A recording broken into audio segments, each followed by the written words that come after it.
News தமிழர்களுக்கு வணக்கம். கேள்வி நேரம் நிகழ்ச்சிக்கு உங்களை வரவேற்பதில் மகிழ்ச்சிகள். கேள்விகள் உண்மையை வெளிக்கொண்டு வருகிற ஆயுதம். கேள்விகள் அதிகாரத்திற்கு எதிரான குரல். கேள்விகள் தீர்வுகளை நோக்கிய பயணம். சமூகத்தில் மக்கள் எழுப்ப வேண்டிய கேள்விகள், மக்களுக்கு ஏற்படுகிற கேள்விகள் ஊடகங்கள் தொடர்ச்சியாக எழுப்ப வேண்டும்ங்கிறது அடிப்படை கடமை. அதன் அடிப்படையில் மக்கள் எழுப்ப விரும்புகிற கேள்விகளை ஒவ்வொரு நாளும் இரவு 7 மணிக்கு நியூஸ் தமிழ் தொடர்ச்சியாக கேள்வி நேரத்தில் எழுப்பிக் கொண்டிருக்கிறது. அதன் அடிப்படையில் இன்று நாம் எழுப்ப விரும்பும் கேள்விகள் எவை?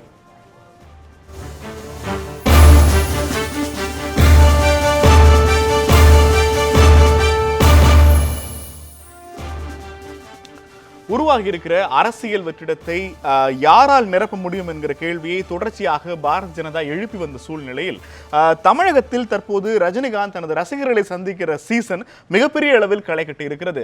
ரஜினி தன் அரசியலுக்கு வருவதாக எந்தவிதமான அதிகாரப்பூர்வ அறிவிப்பையும் செய்யாத நிலையில் ரஜினி அரசியலுக்கு வர வேண்டும் வர வேண்டாம் என பல்வேறு கட்சி தலைவர்களும் சொல்ல தொடங்கி இருப்பது என்பது உண்மையில் ரஜினியை பார்த்து அரசியல் கட்சிகள் பயப்பட தொடங்கி இருக்கிறார்களா என்பதுதான் இன்றைய கேள்வி நேரத்தினுடைய பிரதான தலைப்பு. 20 ஆண்டுகளுக்கு பிறகு இன்னொரு ரஜினி புயல் வீசத் தொடங்கி இருக்கிறது. அவர் நடத்தியது என்னவோ ரசிகர்கள் சந்திப்புதான். ஆனால் அது அரசியல் சந்திப்பாகவே பலராலும் பார்க்கப்படுகிறது.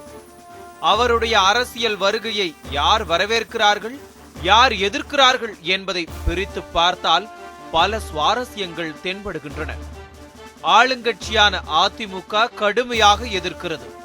திமுகவோ பட்டும் படாமல் ஆதரிக்கிறது. சிறிய கட்சிகள் பலவும் ரஜினி மீது சீறிப்பாய்கின்றன. உச்சபட்சமாக ரஜினிக்கு என்ன கொள்கை இருக்கிறது என்று கேட்கிறார் மூத்த தலைவர் நல்லக்கண்ணு. இந்த பதற்றம்தான் இன்றைய கேள்வி நேரத்துக்கான களத்தையும் 5 அழுத்தமான கேள்விகளையும் எழுப்புகிறது. உருவாகி இருக்கும் அரசியல் வெற்றிடத்தை ரஜினியால் நிரப்ப முடியுமா? சினிமாவிலிருந்து இன்னொரு முதல்வரை தேர்ந்தெடுக்குமா தமிழகம்? கொள்கையை சொல்லி வந்தவர்கள் எல்லாம் சொன்னதை செய்து விட்டார்களா? ரஜினியின் வருகை யாருடைய வாக்கு வங்கியை சேதப்படுத்தும்? ரஜினிகாந்த் இன்னொரு எம்ஜிஆரா, விஜயகாந்தா? இன்னும் பல கேள்விகளுடன் இன்றைய கேள்வி நேரம் பயணிக்கிறது. கருத்தாளர்களை உங்களுக்கு அறிமுகப்படுத்துகிறோம். நம்முடைய நிகழ்ச்சியில் பாரதிய ஜனதா கட்சியிலிருந்து குமரகுரு அவர்கள் நம்மோடு இணைந்திருக்கிறார். இந்திய கம்யூனிஸ்ட் கட்சியிலிருந்து லெனின் அவர்கள் நம்மோடு இணைந்திருக்கிறார். அதே போல மூத்த பத்திரிகையாளர் மணி அவர்களும், திருச்சியிலிருந்து ரஜினி ரசிகர் மன்றத்திலிருந்து ராஜு அவர்களும் நம்மோடு இணைந்திருக்கிறார்கள். நால்வரையும் இந்த நிகழ்ச்சிக்கு வரவேற்கிறோம். எனக்கு திருச்சியிலிருந்து ராஜு அவர்கள் நம்மோடு இணைந்திருக்கிறார், ரஜினி ரசிகர் மன்றத்திலிருந்து. ராஜு, இந்த அரசியல் கட்சி தொடங்க போவதாக ரஜினி எந்த விதமான அதிகாரப்பூர்வ அறிவிப்பும் வெளியிடாத நிலையில் ரசிகர்கள் எல்லாம் ஒன்று சேர்ந்து ரஜினி கட்சி ஆரம்பிக்க போற கொண்டாட்டத்தில் ஈடுபடுறீங்க. அதை பத்தி யார் விமர்சிச்சாலும் சீமான் விமர்சிச்சாருன்னு உருவமை எரிச்சிருக்கீங்க. அவர் அதிகாரப்பூர்வமாக எதையும் சொல்லல, வீட்டுக்கு போய் வேலையை பாருங்கன்னு தான் கடைசி நாள் சொல்லியிருக்காரு. நீங்க இந்த தொண்டர்களுடைய, உங்க ரசிகர்களுடைய ஓவர் ரியாக்ஷன் தான் ரஜினிக்கு இவ்வளவு பெரிய சிக்கலை கொண்டு வந்து சேர்த்து இருக்கிறதா?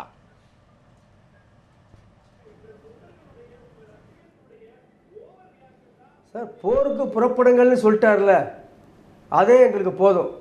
போருங்கிறது புனித போர்.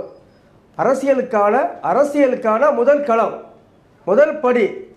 ரஜினி சார் வச்சிருக்கிறது போர்ன்றது முதல் படி தான் வச்சிருக்காரு. இப்போ அவர் அதே எங்களுக்கு 100 படிக்கு ஏறின மாதிரி ஒரு திருப்தியாக இருக்குது. எங்களுக்கு மக்களுக்கு நல்லது செய்யணுன்ற மூடில் தான் இப்போ அவர் வந்திருக்கிறாரு. அவர் போர்னால முடிஞ்சு போச்சு விஷயமே. எங்கள் ரஜினி சாரோட அரசியல் வருகையை தேசிய கட்சியிலேருந்து மாநில கட்சி வரைக்கும், லற்றுப்பாடு கட்சி வரைக்கும் ரஜினி சாரை பார்த்து பயப்படுறாங்க. இன்னைக்கு உண்மையை சொல்ல போனால் ரஜினி சார் வந்துட்டா ஓட்டு வங்கி ஃபுல்லாக போயிடுன்ற எண்ணத்துக்கு எல்லாரும் வந்துட்டாங்க. கண்டிப்பாக ரஜினி சார் வந்தால் சுயேட்சை வேட்பாளர்லேருந்து தேசிய கட்சி மாநில கட்சி வேட்பாளர் வரைக்கும் டெபாசிட் இல்லாமல் போகிறது கண்டிப்பாக உறுதி. ஏன்னா எந்த மாற்றமும் கிடையாது. இல்ல எனக்கு என்ன புரியலனா, அப்படி இல்ல நீங்க இவ்வளவு உறுதியா, நீங்க இவ்வளவு ராஜு ஒரே நிமிஷம், நீங்க இவ்வளவு உறுதியா சொல்ற அளவுக்கு உங்க தலைவருக்கு, உங்க ரஜினிகாந்த் அவர்களுக்கு தொடர்ச்சியாக தமிழகத்தின் மீதும் தமிழக அரசியல் கட்சிகளின் மீதும் ஒரு வெறுப்பு இருக்கிறது அல்லது மாற்றம் வேணும்னா தொடர்ச்சியாக எல்லா தலைவர்களையும் ஏன் புகழணும்? ஸ்டாலின்ல இருந்து, சீமான்ல இருந்து, அன்புமணியில இருந்து ஒவ்வொரு பெயராக சொல்லி அத்தனை பேர் நல்லவங்கிறாங்க. இத்தனை நல்லவங்க இருக்கும்போது எதற்காக ரஜினி வரணும்?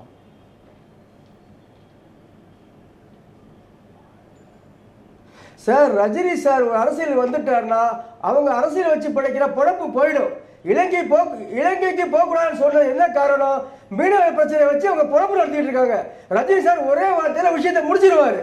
அது முடிஞ்சிருச்சுன்னா அவங்க பிழைக்க முடியாது. அந்த ஒரே காரணம் தான் ரஜினி சாரை வெறுக்கிறதுக்கான முதல் காரணமே அதுதான், வேற எந்த காரணமும் கிடையாது. மக்களுக்கு நல்லது செய்ய என்ன இருந்தாலும் கொள்கையே தேவையில்லை, கொள்கையே தேவை கிடையாது அவருக்கு. ரஜினி சார் மக்கள் நல்லது செய்ய என்ன வந்தாலும் கொள்கையே தேவை கிடையாது. ரஜினி சார் மக்கள் நல்லா செய்வார். வரட்டும், அவரு ஜெயிக்கட்டும். அவரு ஜெயிச்ச பிறகு கேட்கிற கேள்வியை ஜெயிக்கிறதுக்கு முன்னாடியே கிடையாது நியாயம் அது. இல்ல, எனக்கு இது ஒரு புது ஸ்டேட்மெண்ட் இல்லையே. இது ஒவ்வொரு படம் ரிலீஸ் ஆகிற போதும் அல்லது ரசிகர்களை சந்திக்கிற போதும் நான் வருவேன், நீங்க பொறுமையா காத்துக்கிட்டு இருங்க, நல்ல காலம் பிறக்க போகுது, நல்ல காலம் நமக்குன்னு ஒரு காலம் வரும், நமக்குன்னு ஒரு பாதை இருக்கும். இந்த வசனங்கள்லாம் உங்களுக்கும் புதுசு இல்லை, எங்களுக்கும் புதுசு இல்லையே. போர் வரும்போது பாத்துக்கலாம்ங்கிறது, போருங்கிறது என்ன எந்திரன் 2.0வா?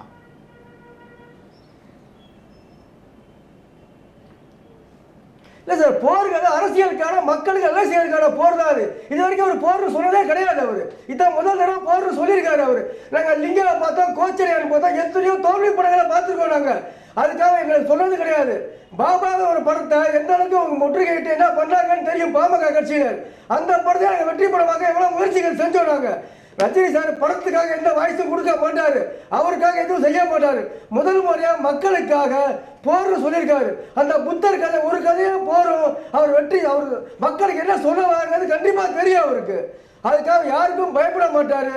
மக்களோட ஓட்டு வங்கி சார் ரஜினி சார் பக்கம் தான் இருக்கு. இன்னைக்கு அந்த வீரலட்சுமி, சீமான் போன்ற நட்டுப்பாடு கட்சியில ரஜினி சார் பார்த்து பயப்படுறாங்க. தேசிய கட்சிகள் ரஜினி சார் எனக்கு வேணும் கூறு போடுறாங்க. ரஜினி சார் தேசிய கட்சிகள் எனக்கு வந்தா போதும்னு நினைக்கிறாங்க. திராவிட கட்சிகள் என்ன நினைக்கிறாங்க, ரஜினி சார் வந்துட்டா நம்ம போயிடுவோம், நம்ம முதல்வர் கனவு தகர்ந்துரும் அப்படின்னு எண்ணத்துக்கு வந்துட்டாங்க அவங்க. ரஜினி சார் வந்தா அதிக பெரும்பான்மை படத்துல அவர் கண்டிப்பா ஜெயிப்பாரு. 234 தொகுதியிலையும் அவருக்கு வெற்றி முகாம் உண்டு. ஒரு கட்சிகளை இணைச்சு ஒரு மாசத்துல தமாகவையும் திமுகவையும் ஜெயிக்க வச்ச ரஜினி சார் தனக்குன்னு வரும்பொழுது 236 தொகுதி இறங்கி ஒர்க் பண்ணுவாரு, பிரச்சாரம் பண்ணுவாரு. நாங்க கடுமையா உழைப்போம், எதையும் எதிர்பார்க்காம. எங்களுக்கு எம்எல்ஏ பதவி வேணாம், எம்பி பதவி வேணாம், கவுன்சிலர் பதவி கூட வேணாம். எங்களுக்கு தொண்டன்ற பதவி ரஜினி சார் கொடுத்தாலே போதும். எங்க வெற்றி, அவருக்கு வெற்றி கழிய அவர் காலனி சமர்ப்பிக்க நாங்க ரெடியா இருக்கோம். கிடையாது எந்த தலைமுறை. தொடர்ந்து பேசலாம் ராஜு. மணி அவர்கள், இந்த மாதிரியான உணர்ச்சி பூர்வமாக இன்னோதும் நீங்க கட்சி மட்டும் ஆரம்பிங்க, உங்களை செஞ்சாஜ் கோட்டையில போய் உட்கார வைக்கிறோம்னு சொல்ற தொண்டர்கள் இருக்கிற வரைக்கும் ஏன் இந்த அரசியல் கட்சிகள் ரஜினியை பார்த்து பயப்படாது? இல்ல, இப்ப அவர் என்ன செய்ய போறாருன்னு நமக்கு தெரியல. 96ல இருந்து இந்த நாடகம் நடந்துகிட்டு இருக்கு. எனக்கு ரஜினி போர்ஷன் விடுங்க. ரஜினி என்ன எதுவுமே சொல்லலனாலுமே இந்த பொலிட்டிக்கல் பார்ட்டியோட ரியாக்ஷன் ஏன் இவ்வளவு பதட்டப்படுறாங்கிறதா என்னோட கேள்வி. அதைத்தான் சொல்லுகிறேன். 96ல அவர் டிஎம்கே அலையன்ஸ்க்கு ஓப்பனா சப்போர்ட் பண்ணிட்டு அமெரிக்காவுக்கு போயிட்டார். தேர்தல் அப்ப அவர் இங்க இல்ல. தேர்தலில் ஜெயிச்சு கலைஞர் சிஎம் ஆன பிறகுதான் வந்தார். 2004ல ஓப்பனா BJP ADMK alliance parliament election Vajpayee நல்ல மனிதர் அவருக்கு ஓட்டு போடுங்கன்னாரு. சைபராஜ் அந்த அலையன்ஸ். ஸோ ரஜினியோட ஆக்சுவல் பவர் என்ன, அவரோட ஓட் பேங்க் என்னன்றது ஒரு அன்டெஸ்டட் ஒன்று. அது ஸ்டில் அவர் சொல்லி தான் ஓட்டு போட்டாங்கன்றது ஏதோ விழுந்த கதை அது. பட் இந்த தடவை கொஞ்சம் கூடுதலாக வாய்ப்பு தென்படுவதாக தெரிகிறது. போர் இந்த மாதிரியான வார்த்தைகளை அவர் சொல்லியிருக்காரு. பட் அவரால் களத்தில் இறங்கி பாலிடிக்ஸ் பண்ணுறது அப்படின்றதெல்லாம் ரொம்ப ரொம்ப கஷ்டமான ஒரு காரியம். பேசிக்ஸே அவரோட ரசிகர்களுக்கு தெரியுமான்னு நமக்கு தெரியல. பூத் கமிட்டி மேனேஜ்மெண்ட்லேருந்து நீங்கள் பண்ண வேண்டிய பல காரியங்கள் இருக்கின்றன. அவர் அளவிலேயே ரஜினி அவர் தெளிவாக இருக்கிறாரா என்பது எனக்கு புரியவில்லை. ஆனால் இதில் அச்சப்படுவதுன்னு நீங்க பாத்தீங்கன்னா, ஒருவேளை அவர் கட்சி நமக்கு தெரியாது என்ன நடக்க போகுது. ஒருவேளை கட்சி ஆரம்பித்து அவர் பாலிடிக்ஸ் வராரு அப்படின்னா, நான் எப்படி பார்க்குறேன்னா, அவர் பிஜேபியை ஆதரித்து பிஜேபியோட போனார்னா அவர் களத்தில் நிற்கலாம், தோக்குறாரோ ஜெயிக்கிறாரோ. பிஜேபிக்கு எதிராக போய் அவர் தனியாக ஒரு கட்சி நடத்தினார்னா அவர் மோடியை ஃபேஸ் பண்ண வேண்டியிருக்கும். விஜயபாஸ்கருக்கு என்ன நடந்தது, வீர்பத்ர சிங்குக்கு என்ன நடந்தது, இது எல்லாத்தையும் அவங்க பார்க்க வேண்டியிருக்கும். எப்படி ஓபிஎஸ் பிணை கைதியாக இருக்கிறாரோ, எடப்பாடி என்ற ஒரு பிணை கைதியாக இருக்கிறாரோ, அது போல தனியாக கட்சி ஆரம்பித்து பாஜகவுடன் கூட்டணி சேரம் அவர் முடிவு செய்யாத பட்சத்தில் அவரால் ஃபீல்டிலே நிற்க முடியாது. ஆகவே எனக்கு என்ன ஆச்சரியமா இருக்குன்னா, எந்த புரிதலும் இல்லாமல் அவரை அரசியலுக்கு வரணும்னு அவருடைய ரசிகர்கள் கேட்பதும், அந்த அறியாமையை மூலதனமாக கொண்டு பேசிட்டு அடுத்த நாள் பிரஸ் மீட், அடுத்த நாள் ரிப்போர்ட்டர்ஸ் கேட்கும்போது பாலிடிக்ஸை பற்றி எதுவும் பேச மாட்டேன்றது. அவர் எதுக்காக இப்போ இந்த கேம் ஆடுறாரு? அவருக்கு இருக்கிற ஒரே ஆப்ஷன் அப்படிங்கிறது பிஜேபியோடு அனுசரித்து போவது மட்டும்தான். நான் அதை தான் சொல்ல வரேன். நீங்கள் ஒன்றை புரிந்து கொள்ள வேண்டும். ரஜினி என்ற தனி கட்சி ஆரம்பிச்சார், நிச்சயமா அதற்கு ஓரளவுக்கு வந்து வாக்குகள் கிடைக்கும். எப்படின்னா வந்து ஏடிஎம்கே எம்ஜிஆர் ஜெயலலிதா அம்மா மறைவுக்கு பிறகு அந்த கட்சியில் ஏற்பட்டிருக்கக்கூடிய நிலைமை, அவர்கள் வாக்குகளில் ஓரளவு கிடைக்கலாம். திமுகவிலிருந்து சிறிதளவு, அதிமுக அளவுக்கு இல்லாட்டி கூட. இதை தவிர வந்து புதுசா வராரு fresh face, why can't he be elected அப்படின்னு சொல்லிட்டு சொல்றவங்களும் இருக்காங்க. நான் ஆச்சரியப்படுற விஷயம் வந்து, நான் என்னுடைய வீட்டிலேயே நான் இதை பார்த்தேன். என்னுடைய மனைவி, அவங்களுக்கு தேர்தலில் இதெல்லாம் பெரிய அறிவு கிடையாது. அவங்க என்ன சொல்றாங்க, நேற்று நாங்கள் பேசிட்டு இருக்கும்போது, ரஜினி தனியா வந்து கட்சி ஆரம்பிச்சா நான் ஓட்டு போடுவேன், பட் அவர் பிஜேபியோட சேர்ந்தா போட மாட்டேன்றாங்க. அதாவது வந்து அப்பொலிட்டிக்கலா இருக்கவங்க, அரசியலே தெரியாதவர்கள். ஆகவே அந்த வாக்கு வங்கி சிதைவது என்பது அதிமுகவுக்கு தான் லாஸ். 95ல ஜெயலலிதாவை விமர்சித்து ஆண்டவனே வந்தாலும் தமிழ்நாட்டை காப்பாற்ற முடியாதுன்ற பொழுது மினிஸ்டரா இருந்த கண்ணப்பனை விட்டு கடுமையான அறிக்கைகளை ஜெயலலிதா விடுத்தார். ஸோ பயப்பட வேண்டியதுன்னு பார்த்தீங்கன்னா ஏடிஎம்கேக்கு வந்து அந்த ஃபியர் வந்து ஜெனுவன் ஃபியர். ஏற்கனவே கட்சி கந்தரகோலத்தில் இருக்கும்போது ரஜினி உள்ள வந்தாருன்னா வந்து இன்னும் குட்டைய குழம்பி வர வாக்குகளும் சிதறும். தொடர்ச்சியாக பேசலாம். நம்முடைய அரங்கு கூடுதலாக அதிமுக அம்மாநிலிருந்து நாடாளுமன்ற உறுப்பினர் அன்வர் ராஜா அவர்கள் நம்மோடு இணைந்திருக்கிறார். பாமகவிலிருந்து டாக்டர் செந்தில் அவர்களும் இணைந்திருக்கிறார். இருவரையும் நிகழ்ச்சிக்கு வரவேற்கிறோம். அன்வர் ராஜா சார், அதிகாரப்பூர்வமாக அதிமுகவிலிருந்து மட்டும்தான் ரஜினிக்கு எதிரான முதல் குரல் வந்திருக்கிறது. ஒரு நடிகர் இனி தமிழ்நாட்டை ஆள முடியாதுன்னு அதிமுகவிலிருந்து ஒரு குரல் வருவது எங்களுக்கே ஆச்சரியமான ஒன்றாக இருக்கிறது. இந்த ஸ்டேட்மெண்ட்டினுடைய பின்னணி என்ன சார்? நடிகர் என்று பார்க்கும்போது எல்லா நடிகரும் எம்ஜிஆர் அவர்களுக்கு சமமானவர்கள் அல்ல. ஒன்று, புரட்சித் தலைவர் எம்ஜிஆர் அவர்களால் ஏன் வெல்ல முடிந்தது என்றால், அவர் திடீரென்ற அரசியலுக்குள்ளே வரவில்லை. கிட்டத்தட்ட அவருடைய சினிமா காலம் துவக்கத்திலிருந்தே அவர் அரசியல் சினிமா அரசியல் சினிமா அரசியல் சினிமா என்று தான் வந்து கொண்டே இருக்கிறார். அரசியலில் தான் சார்ந்த கொள்கைகளை சொல்வதற்காக சொல்றீங்களா? இல்ல ரஜினி அரசியல் இல்லதான். திமுக தமாக கூட்டணி ஆதரிக்கிறதும் இரட்டை இலைக்கு ஓட்டு போட்டேன்னு சொல்றதும் இதெல்லாம் அரசியல் இல்ல. ரஜினிகாந்த் 96ல் வந்து தமாகவுக்கும் திமுகவுக்கும் ஆதரவு கொடுக்காவிட்டாலும் இதே வெற்றி அவர்களுக்கு கிடைக்கும். அந்த ரஜினிகாந்த் வந்து அந்த அவர்கள் வெற்றி பெறும்போது ஒரு குரல் கொடுத்தார், அவ்வளவுதானே, இது வேற ஒன்றும் இல்லை. அதுதான் அதனோட உண்மை. ஒரு சிறிய கருத்து, அதாவது வந்து எம்ஜிஆரையும் ரஜினியும் ஒப்பிடுறதுன்றது வந்து அபத்தமானது. ஏன்னா 72ல கட்சியை உடச்சிட்டு வெளியில வரதுக்கு முன்னால திமுகல பல ஆண்டுகள் பிராக்டிகல் பாலிடிக்ஸ், ஸ்ட்ரீட் பாலிடிக்ஸ்ல இருந்த அனுபவம் எம்ஜிஆர் அவர்களுக்கு உண்டு. ஜெயலலிதா அவர்கள் 82ல் அரசியலுக்கு வந்தார். 91ல தான் அந்த அம்மா பதவிக்கு வராங்க. 9 ஆண்டுகள் கள அரசியல் அந்த அம்மாவுக்கு தெரியும். நான் போயிருக்கேன் 88ல அந்த அம்மா பல டூர் போகும்போது, சாயங்காலம் 3-4 மணிக்கு புறப்பட்டாங்கன்னா பல ஊர்களுக்கு போய்விட்டு 4 மணிக்கு வருவாங்க.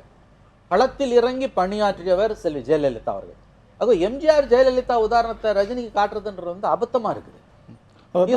திடீர்னு போய் நீ முதல்ல சிஸ்டம்னு அன்னைக்கு அவர் ஒண்ணு பேசுறாரு, எனக்கு புரியல எந்த சிஸ்டத்தை பேசுறாரு.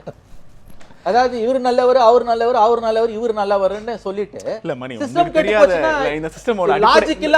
சிஸ்டத்தோட அடிப்படை கோட்பாடு ரஜினிக்கு ஒன்னும் தெரியாதுங்கிற ஒரு முடிவுக்கு மணி எப்படி வந்தார்? ஐயா, நான் திரும்பவும் சொல்றேன், அவருடைய வார்த்தைகளிலிருந்து நான் இதை சொல்லுகிறேன். தனிப்பட்ட முறையில் நமக்கு யாருமே இல்ல. அவர் உங்ககிட்ட பேசல, எங்க கிட்ட பேசல, தொண்டர்கள்ட்ட பேசுற ஒரு கான்வர்சேஷனை வச்சு ரஜினியோட மொத்த ஆளுமையும் அளக்கிறதுக்கு நாம யாருங்கிறதா என்னோட கேள்வி. அது போதும், ஒரு பானை சோத்துக்கு ஒரு சோறு போதும். நான் திரும்பவும் சொல்றேன், நான் அவர் வந்து ஸ்டாலினை பாராட்டுகிறார், நம்முடைய சீமானை பாராட்டுகிறார், அன்புமணி ராமதாஸை பாராட்டுகிறார், திருமாவளவனை பாராட்டுகிறார், இத்தனையும் சொல்லிட்டு சிஸ்டம் கெட்டு போச்சுட்டாரு. எனக்கு இன்னமும் புரியல, சிஸ்டம்னா what is system? These people make the system. இல்ல நாளைக்கே நீங்க வந்து மாவோயிஸ்ட் மாதிரி புரட்சி ஆரம்பிச்சு அப்படியே ஆட்சியை கவுத்துட்டு வந்துட போறீங்களா? கருணாநிதியும் ஜெயலலிதாவும் இந்த சிஸ்டத்தில், இந்த அமைப்பில் இருக்கிற குறைபாடுகளை சுட்டிக்காட்டி சிஸ்டத்தில் மாற்றங்கள் வேண்டும் என்று பேசினால் ஏற்றுக்கொள்ள தயாராக இருக்கிற மணி, ரஜினிகாந்த் சிஸ்டத்தில் பிழை இருக்கிறதுன்னு சொல்லும்போது அவர் எங்க இல்ல இதை சொல்றதுக்கு ரஜினிகாந்துக்கு தகுதி இல்லைங்கிற ஒரு பார்வையை திரும்ப திரும்ப எல்லா அரசியல் கட்சிகளும் பத்திரிகைகளும் தகுதி என்ற வார்த்தையை நான் யூஸ் பண்ணல. என்னுடைய பார்வை என்பது என்னன்னா, எம்ஜிஆரையும் ஜெயலலிதாவையும் தயவு செய்து ரஜினியோடு ஒப்பிடாதீர்கள். அவர்கள் கஷ்டப்பட்டு மேல வந்தவங்க. இவர் வந்து பேராசூட்டாய் வரணும்னு பாக்குறாரு.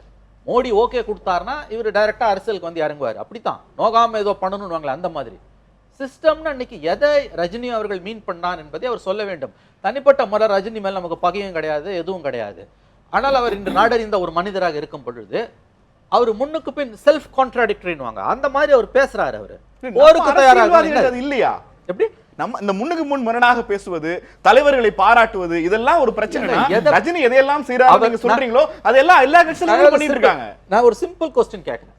இந்த சிஸ்டத்துல தான் கோளாறுன்னு சொல்லக்கூடிய ரஜினி அந்த சிஸ்டத்தின் வார்ப்புகளான ஸ்டாலினையும் திருமாவளவனையும் பாராட்டுறது, முதல்ல இந்த ஒரு வார்த்தைக்கு தயவு செய்து அவர் பதில் சொல்லட்டும். சிஸ்டம்னா என்ன? ஓட் பேங்க் பாலிடிக்ஸ் அதை சொல்றாரா, அல்லது எல்லாரும் லஞ்சம் வாங்குறத சொல்றாரா? 19 சிஸ்டம் அப்படின்னு சொல்லிட்டு அவர் தப்பித்து போக முடியாது. இதற்கு துணை கேள்விகளை கேட்க ரிப்போர்ட்டர்ஸ் முயன்ற பொழுது நல்லா பார்க்குறான். நீங்கள் இந்தியா டுடே டிவியில் அந்த ரிப்போர்ட்டர், ஒரு லேடி ரிப்போர்ட்டர், அவங்க வந்து பிரியம் அந்த மைக்கை கொடுக்குறாங்க. அவர் நோ மோர் பாலிடிக்ஸ் பேச மாட்டேன்றார். நேற்று தானே நீ பாலிடிக்ஸ் பேசின.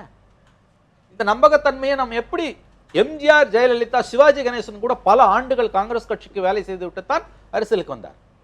ரஜினி மாதிரியான ஒரு கேரக்டர் வந்து எந்த மாநிலத்திலும் இப்படி அரசியலை கைப்பற்ற முடியாது. அப்படின்னா அவர் வந்து எனக்கு சில நேரங்களில் தோணும், அவர் பேசுறது என்னன்னு அவருக்கே தெரியுமான்னு எனக்கு தெரியல. அரசியல் கட்சிகள் அவரை நாராக கிழிப்பார்கள். இனிமேல் நீங்க அரசியலுக்கு வராத வரைக்கும் தான் ரஜினி என்ற அந்த பிம்பத்திற்கான மரியாதை இருக்கும். அவர் அரசியலுக்கு வந்து விட்டால், இந்த வீரலட்சுமி கொடும்பாவி கொளுத்துறாங்க பார்த்தீங்களா, அதுல இருந்து அதிமுக, திமுக, பிஜேபி, கம்யூனிஸ்ட் எல்லாரும் உங்களை மட்டைக்கு 2 கீற்றாக கிழித்து எறிவார்கள். அது எல்லாத்துக்கும் நீ கொடும்பாவி கொளுத்திட்டு இருப்பியா? உங்களுக்கு பேசிக்கே புரியலன்ற. நான் கேட்பது ஒரே ஒரு கேள்வி, சிஸ்டம் தவறு, இவங்க எல்லாம் நல்லவங்க. தயவு செய்து ஐயா, ரஜினி ஐயா, நீங்க சிஸ்டம்னு எதை சொல்றீங்க கொஞ்சம் விளக்கி சொல்லுங்களேன் எல்லாரும். ஓகே, அன்வர் ராஜா சார், ஏன் அதிமுக இவ்வளவு பதட்டப்படுறீங்க? நாங்க பதட்டப்படவே இல்லையே. கட்சி ஆரம்பிங்க, தேர்தலை சந்திங்க, நாங்க மக்களை சந்திக்கலாம் சொல்லாம நீங்கள் தான் நாங்கள் பதட்டப்படுவதாக வெளிப்படுத்துகிறீர்களே தவிர நாங்க ஏன் பதட்டப்படுறோம்? நாங்கள் பதட்டப்பட வேண்டிய அவசியம் இல்லை, எங்களுக்கு இந்த தேவையும் இல்லை. இல்ல, ஒருத்தர் கட்சி ஆரம்பிக்கிறாருன்னா அது அவருடைய அடிப்படை உரிமை, அவர் ஆரம்பிக்கட்டும், மக்களை சந்திக்கட்டும். எங்களுக்கு அதுல இல்ல, நீங்க எடுத்த எடுப்புல இருந்து செல்லூர் ராஜு நிராகரிக்க தொடங்குறாரு. நீங்க நான் என்ன கேக்குறேன்னா, நீங்க ரஜினி தேர்தலில் நிற்க போகிறார், அது கட்சி தொடங்குறாங்கிற ஸ்டேட்மெண்ட்டையே நீங்க நிராகரிக்க தொடங்குறீங்கிறதா என்னோட பதட்டத்துக்கு. அதுல நீங்க வந்து அவர்கிட்ட போய் செல்லூர் ராஜு, அமைச்சர் செல்லூர் ராஜுவிடம் ஒரு நிருபர் கேட்கிற போதுதான் அதற்கு ஒரு பதில் சொல்கிறார். அவராக வந்து எல்லோரும் வாருங்கள், நான் பேட்டி கொடுக்க போகிறேன் என்று கேள்விகளுக்கு தான் பதில் கிடைக்கும். ஆமா, நீங்க போய் அவர்கிட்ட போய் நீட்டினோம்னா எங்களுக்கு ஒன்றும் அதில் ஆட்சேபனை இல்லை. அவர் நல்லபடியாக கட்சி ஆரம்பிட்டோம் அவர் சொல்றார், அதில் ஒன்றும் எங்களுக்கு ஒன்றும் ஆட்சேபனை இல்லை. நான் என்ன சொல்றேன்னா, ரஜினிகாந்த் அவர்கள் இப்போ அவர் திடீர்னு அரசியலுக்கு வந்தாலும் சரி, வராட்டாலும் சரி, அவர் ஸ்டேட்மெண்ட் விட்டாலும் சரி, விடாட்டாலும் சரி, அது வந்தால் வரும், இல்லைன்னா வராது என்று சொன்னது மாதிரி இருக்கிறதே தவிர, அவர் வந்தால் யாருக்கும் எந்த நஷ்டமும் இல்லை, அதிமுகவுக்கு எந்த நஷ்டமும் இல்லை.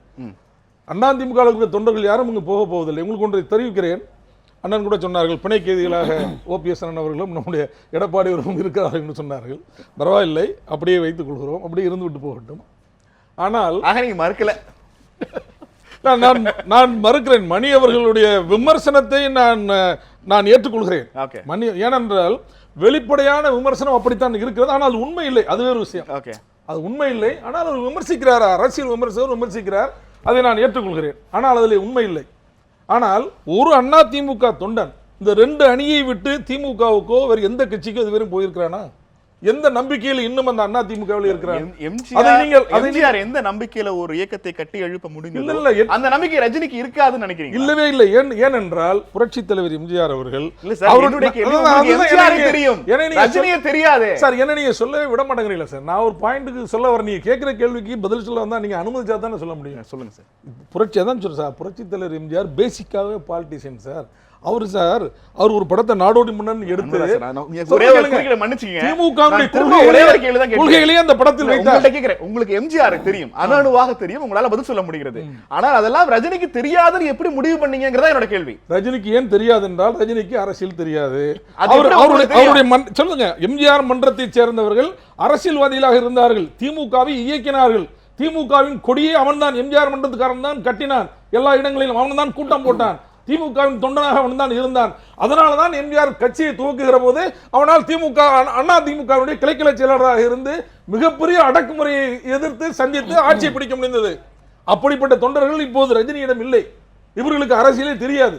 நீங்க மக்களின் அறிமுகம் கிடைத்தவர்கள் எல்லாம் முதலமைச்சராக விட முடியாது. புரட்சி தலைவர் எம்ஜிஆர் ஒரு முறை ஒரு நிருபர் கேட்டார், நீங்கள் சினிமா நடிகராக இருப்பதால் தான் முதலமைச்சராக வர முடிந்ததா என்று கேட்டார். அவர் சிரித்துக் கொண்டே மக்கு என்று சொல்லிக் கொண்டே சொன்னார், மக்கு அப்படி இல்லை, சினிமாவில் நடித்தால் மக்களுடைய அறிமுகம் கிடைக்கும், மக்களுடைய நம்பிக்கையை பெறுகிறவன் தான் மக்களிடம் வெற்றி பெற முடியும் என்று சொன்னார். ஆக அந்த மக்களுடைய நம்பிக்கையை புரட்சி தலைவரை போல அல்லது அண்ணன் அவர் சொன்னதை போல அம்மா அவர்களை போல இவரால் பெற முடியுமா? இவர் என்ன வைத்திருக்கிறார் மக்களுடைய நம்பிக்கையை பெறுவதற்கு? இல்லை, அவரிடம் ஒன்றும் இல்லை. நீங்க ஏன் இவ்வளவு முன்கணிப்போட இருக்கீங்க? முன்கணிப்போடலாம் இல்ல, நாங்க நீங்க கேட்கிறீங்க, இதை ஒரு வாதமாவே நீங்க வைக்க கூடாது. இதை ஒரு வாதமாக வச்சு எங்கிட்ட கேக்குறீங்க. இதை விவாத பொருளாகவே ஆக்கக்கூடாது. மீடியாக்கள் விவாத பொருளாக தமிழ்நாட்டுல எத்தனை கட்சிகள் ஆரம்பித்தாலும் அந்த கட்சிகளுக்கு அவர்கள் வந்து எலெக்ஷன்ல மோதட்டும்னு சொல்ற வரைக்கும் பதில் ரைட். ஆனா நீங்க கட்சி ஆரம்பிச்சோன்னா அந்த கட்சி தேராதுன்னு எந்த கட்சி தலைவரும் சொல்ல மாட்டார். ஆனா கட்சி ஆரம்பிக்க போவதற்கு முன்பாகவே ரஜினியால் அது முடியாதுன்னு நீங்க நிராகரிக்கிறதோட எந்த நம்பிக்கையில ஆரம்பிக்கிறீங்கிறதா என்னுடைய கேள்வி. அவரால் முடியாது என்று நாங்கள் சொல்வது அவருக்கு அதில் ஞானம் இல்லை. அவருக்கு அதில் பேசிக்காக எதுவும் தெரியாது. ஓகே, எந்த ஞானமும் இல்லை. அவர் வேண்டுமானால் திடீரென்று ஏதாவது விமர்சனங்களை சொல்லிவிட்டு போகலாம். சரி, அவர் இந்த 4 நாள்ல விட்ட ஸ்டேட்மெண்ட்ல பாருங்க, முன்னுக்கு பின் முரணா இருக்கு. அதை பாத்தீங்களா நீங்க? இது ஒன்று போது அது அரசியல் வருவதற்கு அவருக்கு முழு தகுதி இருக்கிறது. வீரபாண்டியன் சார், தொடர்ச்சியாக நல்லகண்ணு அவர்கள் எனக்கு ரொம்ப ஆச்சரியமாக இருக்கிறது. ரஜினிக்கு என்ன தகுதி இருக்கிறது என்கிற ஒரு கேள்வி எழுப்பி இருக்கிறார். அரசியலுக்கு வருவதற்கான தகுதி எது என்று நீங்கள் கருதுகிறீர்கள்? தகுதி என்பது தியாகம், உழைப்பு, கட்சிக்காக உழைப்பு. அடுத்த கேள்வி அவங்க எதிர்கொள்ள வேண்டியிருக்கும், அவங்களுக்கு தெரியும். பொதுவா எந்த துறையிலிருந்தும் யாரும் அரசியலுக்கு வரலாம். ஆனால் அரசியல்ல இறங்கி இவ்வளவு காலம் 65 வருஷம் ஆகுது ரஜினிக்கு. இதுவரை தமிழ்நாட்டினுடைய பிரச்சனைகளுக்காக, அது காவிரி பிரச்சனையா இருக்கலாம், ஈழத்தமிழர் பிரச்சனையா இருக்கலாம், அல்லது இப்ப இருக்கிற லேட்டஸ்டா இருக்கிற பல்வேறு விஷயங்களா இருக்கலாம், மணல் கொள்ளையா இருக்கலாம், ஆற்று நீர் பிரச்சனையா இருக்கலாம், எல்லாமே வருகிறது. இதுல எல்லாம் ரொம்ப எளிமை. நான் எளிமையா சொல்லிடுறேன். கட்சி இன்னும் ஆரம்பிக்கல, கட்சி ஆரம்பிக்க போவதாக பேச்சு தான் இருக்கு. கட்சி ஆரம்பிச்ச பிறகு நம்ம விஜயகாந்த் கிட்ட என்ன கேட்டோம்? விஜயகாந்தை ஆதரித்த போது என்ன கேட்டோம்? திரு நெல்சன் அவர்களை இதுலதான் நான் குறிப்பிட விரும்புறேன். ஏற்கனவே அவர் ரஜினி ரசிகர் மன்றம் இருக்கு. இந்த ரசிகர் மன்றத்தை நம்பிதான் அண்ணன் அன்வர் அவர்கள் சொன்னது போல அந்த பயிற்சி பெற்றவர்களை வைத்துதான் இவர் அரசியல் கட்சி நடத்தினா. அதுக்காக தான் இப்ப அழைப்பு ஒருத்தருடைய போட்டோ செஷன் ஓடிக்கிட்டு இருக்கு. என்னுடைய கேள்வினா, இந்த குறைந்தபட்ச ஒரு ஆர்கனைசேஷன் வச்சிருக்காருல, அதை தமிழ்நாட்டின் நலனுக்காக, தமிழர் உரிமைக்காக இதுகாரும் பயன்படுத்தி இருக்கிறாரா அப்படின்னு வர்ற போது அங்க இல்ல. அப்ப ஒரு கொள்கையை அறிவித்திருக்கிறாரா? திட்டமிட்ட அவர்களுக்கு என்ற ஒரு கொள்கை இருக்கிறதா? அப்ப இதையெல்லாம் நீங்க அறிவிக்காம இது குறித்து இத்தனை 65 வயசு வரையும் நீங்க திரைத்துறையில இருக்கீங்க. இல்ல, என்னுடைய கேள்வி தார்மீக கேள்வி என்றால், மக்கள் நல கூட்டணியில் நீங்கள் இணைகிற போது விஜயகாந்திடம் இந்த கேள்விகளை எழுப்பினீர்களா?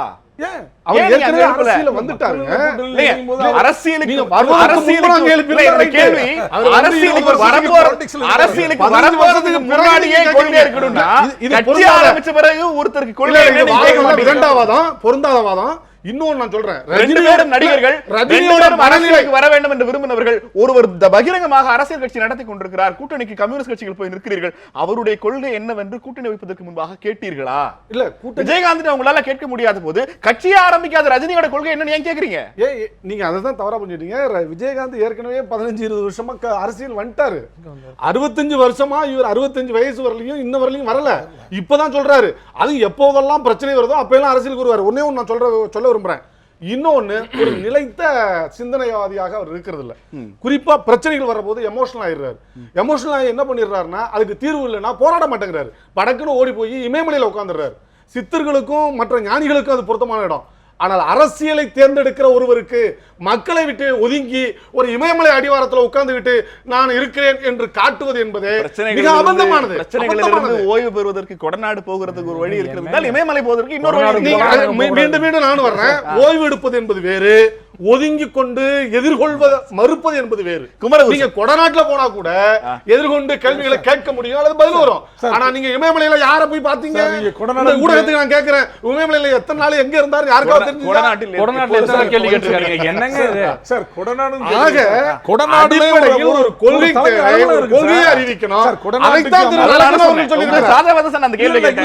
கொடநாட்டுக்கு அம்மா போனால் கூட அங்க ஒரு அலுவலகம் இருக்கு சார், முதலமைச்சர் அலுவலகம் இருக்குது. அங்கிருந்து பணியை பார்க்கிறார். தமிழ்நாட்டின் எங்கிருந்து பணியை பார்க்கிறார். விமர்சனம் உண்டு கொடநாட்டுல.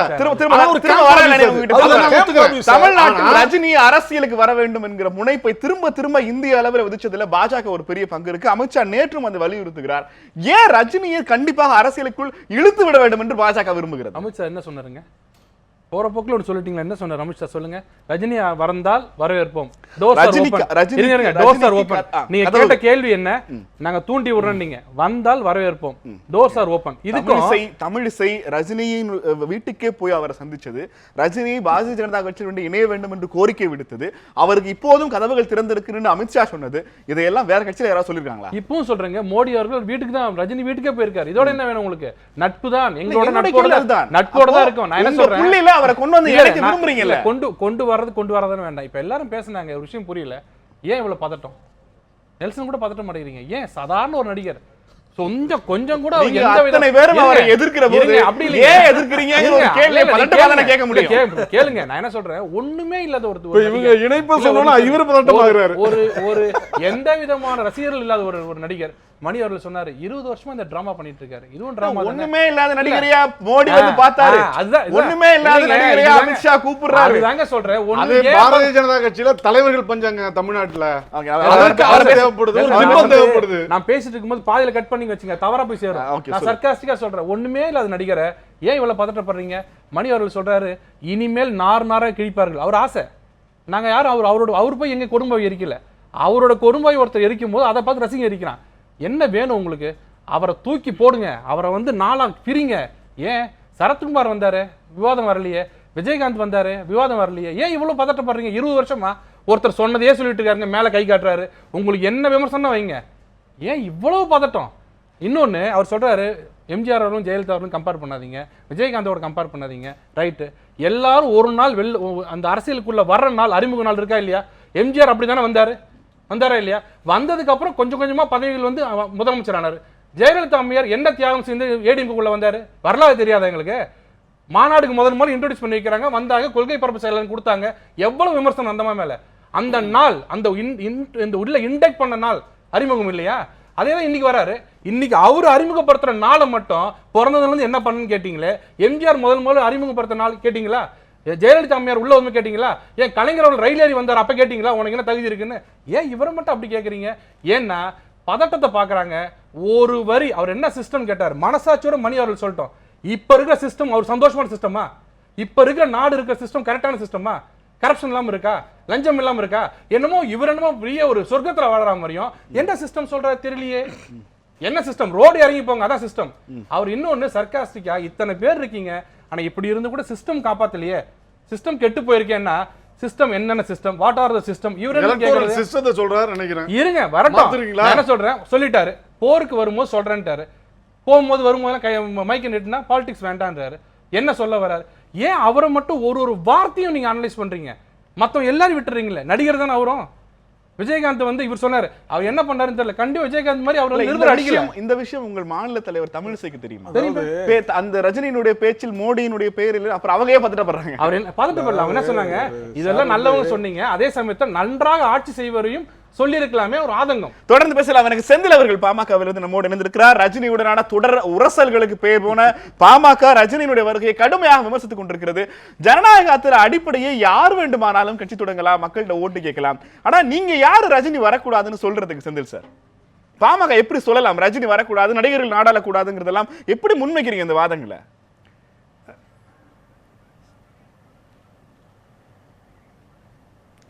அந்த இரண்டு வாதங்களையும் நாங்கள் வைக்கவில்லை. நான் ஒரு விஷயத்தை கிளாரிஃபை பண்ண வைக்கிறேன். திரு மணி சொன்ன குழுலேருந்து எடுத்துக்கிறேன். தமிழகத்தில் சினிமா துறையை சேர்ந்தவர்கள் அரசியலுக்கு வருவது அதிகமாக இருக்கிறது. இவங்க எல்லாருக்குமே இன்ஸ்பிரேஷன் எம்ஜிஆர் தான். எம்ஜிஆர் போல ஆக வேண்டும் என்ற கனவு விஜயகாந்த் இருந்தது, ரஜினிகாந்த் இருக்கிறது, அஜித்துக்கு இருக்குது, விஜய்க்கு இருக்குது, தனுஷ் இருக்குது, எல்லாத்துக்குமே இருக்குது. நீ நம்பரை கூட்டிட்டே போகாதீங்க. எம்ஜிஆர் யார் என்பதை நம்ம பார்க்கணும். மணி சொன்னது போல அவங்க அரசியலையும் சினிமாவையும் இரண்டு பக்கமும் சமமாக இருந்தாங்க. அவங்க அன்றைக்கு எம்ஆர் ராதா ஆகட்டும், கலைவாணர் ஆகட்டும், எம்ஆர் ராதா ஆகட்டும், எம்ஜிஆர் ஆகட்டும், தீவிரமான திராவிட இயக்க பற்று உள்ளவர்கள், திராவிட இயக்க கொள்கை படிப்பு உள்ளவர்கள், திராவிட இயக்க கொள்கைகளை தொடர்ந்து தங்களுடைய சினிமா தளத்தில் பயன்படுத்தி அதனை மக்கள் விழிப்புணர்ச்சிக்காக எஸ் ராஜேந்திரன் உட்பட ஒரு பெரிய ஒரு லெஜெண்டரி ஒரு கும்பல் வந்து அன்னைக்கு வந்து பெரிய அளவில் திராவிட இயக்க கொள்கைகளை, பகுத்தறிவு கொள்கைகளை சினிமாக்குள்ள கொண்டு போய் சேர்த்தாங்க. ஆனால் இவங்க எல்லாம் என்ன பார்த்தீங்கன்னா, சினிமா புகழில் வேண்டும் என்கிற அளவுக்கு புகழ் சேர்த்து விட்டு, வேண்டும் என்கிற அளவுக்கு பணம் சேர்த்து விட்டு, ரிட்டையர்மெண்ட் ஸ்டேஜில் இனி என்ன பண்ணலாம் அப்படிங்கிறப்ப சரி சினிமா போதும், அரசியலையும் ட்ரை பண்ணலாமே, சினிமாவின் புகழையும் ஏற்கனவே பணத்தையும் கொஞ்சம் வச்சு அரசியலை இன்வெஸ்ட் பண்ணலாமேன்னு வராங்கிறதா கேள்வியே. அவர் சொன்னார், இது எம்ஜிஆர் வந்தப்ப கேட்டீங்க, எம்ஜிஆர் எந்த வயசுல வந்தாரு, இவர் எந்த வயசுல வராரு? 60 வயதை கடந்து முதுமையில் வராரு. தன்னுடைய புகழ் சினிமா வாழ்க்கையின் இறுதி கட்டத்தை முடித்து விட்டு ரஜினியை போல நடிப்பதற்கு அவரே முயற்சி பண்ற சமயத்தில் வராரு. அதனால நாங்க எதிர்ப்பது அன்புமணி அன்னைக்கு சொன்ன பேட்டி என்னன்னா, யார் வேணாலும் வரலாம், ஒரு டாக்டர் வரலாம், இன்ஜினியர் வரலாம், ஆக்டர் வரலாம். ஆனால் திரு நல்லக்கண்ணு சொன்னது போல உங்களுடைய கொள்கை என்னன்னு மக்களுக்கு சொல்லணும். காவிரி பிரச்சனையில் நீங்கள் எப்படிப்பட்ட தீர்வை வைக்கப் போகிறீர்கள்? இன்னைக்கு நீட் என்ற ஒரு பொதுத் தேர்வு தமிழக மாணவர்களுக்கு ஆபத்தாக இருக்கிறதை எப்படி நீங்க எதிர்கொள்ள போறீங்க? தமிழகத்தின் உரிமைகள் பறிபோகிற சமயத்தில் அதுக்கு என்ன பதில் வச்சிருக்கீங்க? தமிழக மக்களுடைய வாழ்வாதாரத்தை பற்றி உங்களுக்கு என்ன திட்டம் இருக்குது? இதெல்லாம் சொல்லக்கூடிய ஒருத்தரா இருக்கணும். அன்புமணி அவர்கள் வண்டலூர்ல 2 மணி நேரம் பேசினார், எந்த குறிப்பு இல்லாம. அதுல ஒரு பெரிய ரோட் மேப் கொடுத்தார் தமிழ்நாட்டுக்கு. அரசியலுக்கு யார் வேணா வாங்க, ஆனா மக்களுக்கான, தமிழகத்துக்கான, பார்வை ஒரே ஒரு கேள்வி. நீங்க கேக்குற எல்லாத்தையும் கட்சி ஆரம்பிக்கிற நாள், அரசியலுக்கு வருகிற நாள்ல ரஜினி சொல்லிட்டாருன்னா அப்ப ஏத்துக்குவீங்களா? இப்ப அதெல்லாம் சொல்லலைங்கிறனால ரஜினி எதிர்க்கிறீங்க, அவ்வளவுதான். ரஜினி உங்களுக்கு பிரச்சனை இல்ல. நாங்க எதுக்குறோம் மீடியாக்கள் தான் சார். ஆமா இல்ல நான் முன்ன சொன்ன மாதிரிங்க 64 வயது வரை சினிமா துறையில் ஈடுபட்டு சினிமாவில் புகழ், பணம் எல்லாத்தையும் சேர்த்து தமிழ்நாட்டை பற்றி கவலைப்படாமல், தமிழ்நாட்டு மக்களை பற்றி கவலைப்படாமல் ஜல்லிக்கட்டில் கொதிச்சிட்டு இருக்குது. பல்வேறு விஷயங்கள் நடந்தது. காவிரி பிரச்சனை கொதிச்சது. நீங்க சொன்ன மாதிரி இமயமலைக்கு ஒளிந்து கொண்டவர், மக்களை பற்றிய கவலைப்படாதவர், தன் வாழ்க்கையின் இறுதி காலத்தில் வந்து பேசுவது என்பது நம்பகத்தன்மையுடையதாக இல்லை. அவர் நீங்க நம்ம எல்லாம் சொல்றதை கேட்டு ஒரு கொள்கை பிரச்சாரம் கூட, நாளைக்கு ஒரு கொள்கை ஆவணம் கூட வெளியிடலாம். ஆனால் நம்பகத்தன்மை இருக்க முடியுமா? உங்களுக்கு இருக்க முடியுமா? எனக்கு இருக்க முடியுமா? மக்களுக்கு இருக்க முடியுமா? அவர் இதுவரை 64 ஆண்டுகளாக நிரூபிக்க, 44 வருஷமா தமிழ்நாட்டில் இருந்தவர் ஏதாவது ஒரு சமயத்தில் மக்களுக்காக குரல் கொடுத்து கொதித்திருந்தா பரவாயில்ல. 96 தேர்தல் பற்றி கூட குறிப்பிட்டாங்க. 96 தேர்தலை பொறுத்தவரை ரஜினிகாந்த் வந்து சொந்த காரணங்களுக்காக தனக்கு ஏற்பட்ட அவமானத்தின் அடிப்படையில் கோவப்பட்டு பேசினார். அப்ப கூட மக்களுக்காக அவர் பேசல. அந்த தேர்தலில் அவருடைய குரல் இல்லை என்றாலும் ஜெயலலிதா படுகொலை அடைஞ்சிருப்பாங்க, உண்மை. தொடர்ந்து பேசலாம் செந்தில், தொடர்ந்து பேசலாம். பொறுத்தவரை இந்த சுயநலத்துக்காக இந்த தலைப்பை முன்வைத்து ட்விட்டர் மற்றும் ஃபேஸ்புக்கில் ஒரு போல் ஒன்று நாங்கள் ரெடி பண்ணியிருந்தோம், ஒரு கருத்து கணிப்பு. ரஜினி அரசியலுக்கு வருவது அரசியல் கட்சிகளுக்கு பயத்தை ஏற்படுத்தி இருக்கிறதா என்பதை முன்வைத்து ஒரு கருத்து கணிப்பு நடத்தியிருந்தோம். மக்கள் சில முடிவுகளை கொடுத்திருக்கிறார்கள். அந்த முடிவுகளை இப்போது பார்த்து விடலாம். அதற்கு பிறகு ஒரு விளம்பர இடைவெளிக்கு பிறகு தொடர்ச்சியாக பேசலாம். ரஜினி அரசியலுக்கு வருவது அரசியல் கட்சிகளுக்கு ஏற்படுத்திய தாக்கம் குறித்து ட்விட்டர் மற்றும் ஃபேஸ்புக்கில் கேள்வி எழுப்பியிருந்தோம். அந்த முடிவுகளை இப்போது பார்க்கலாம்.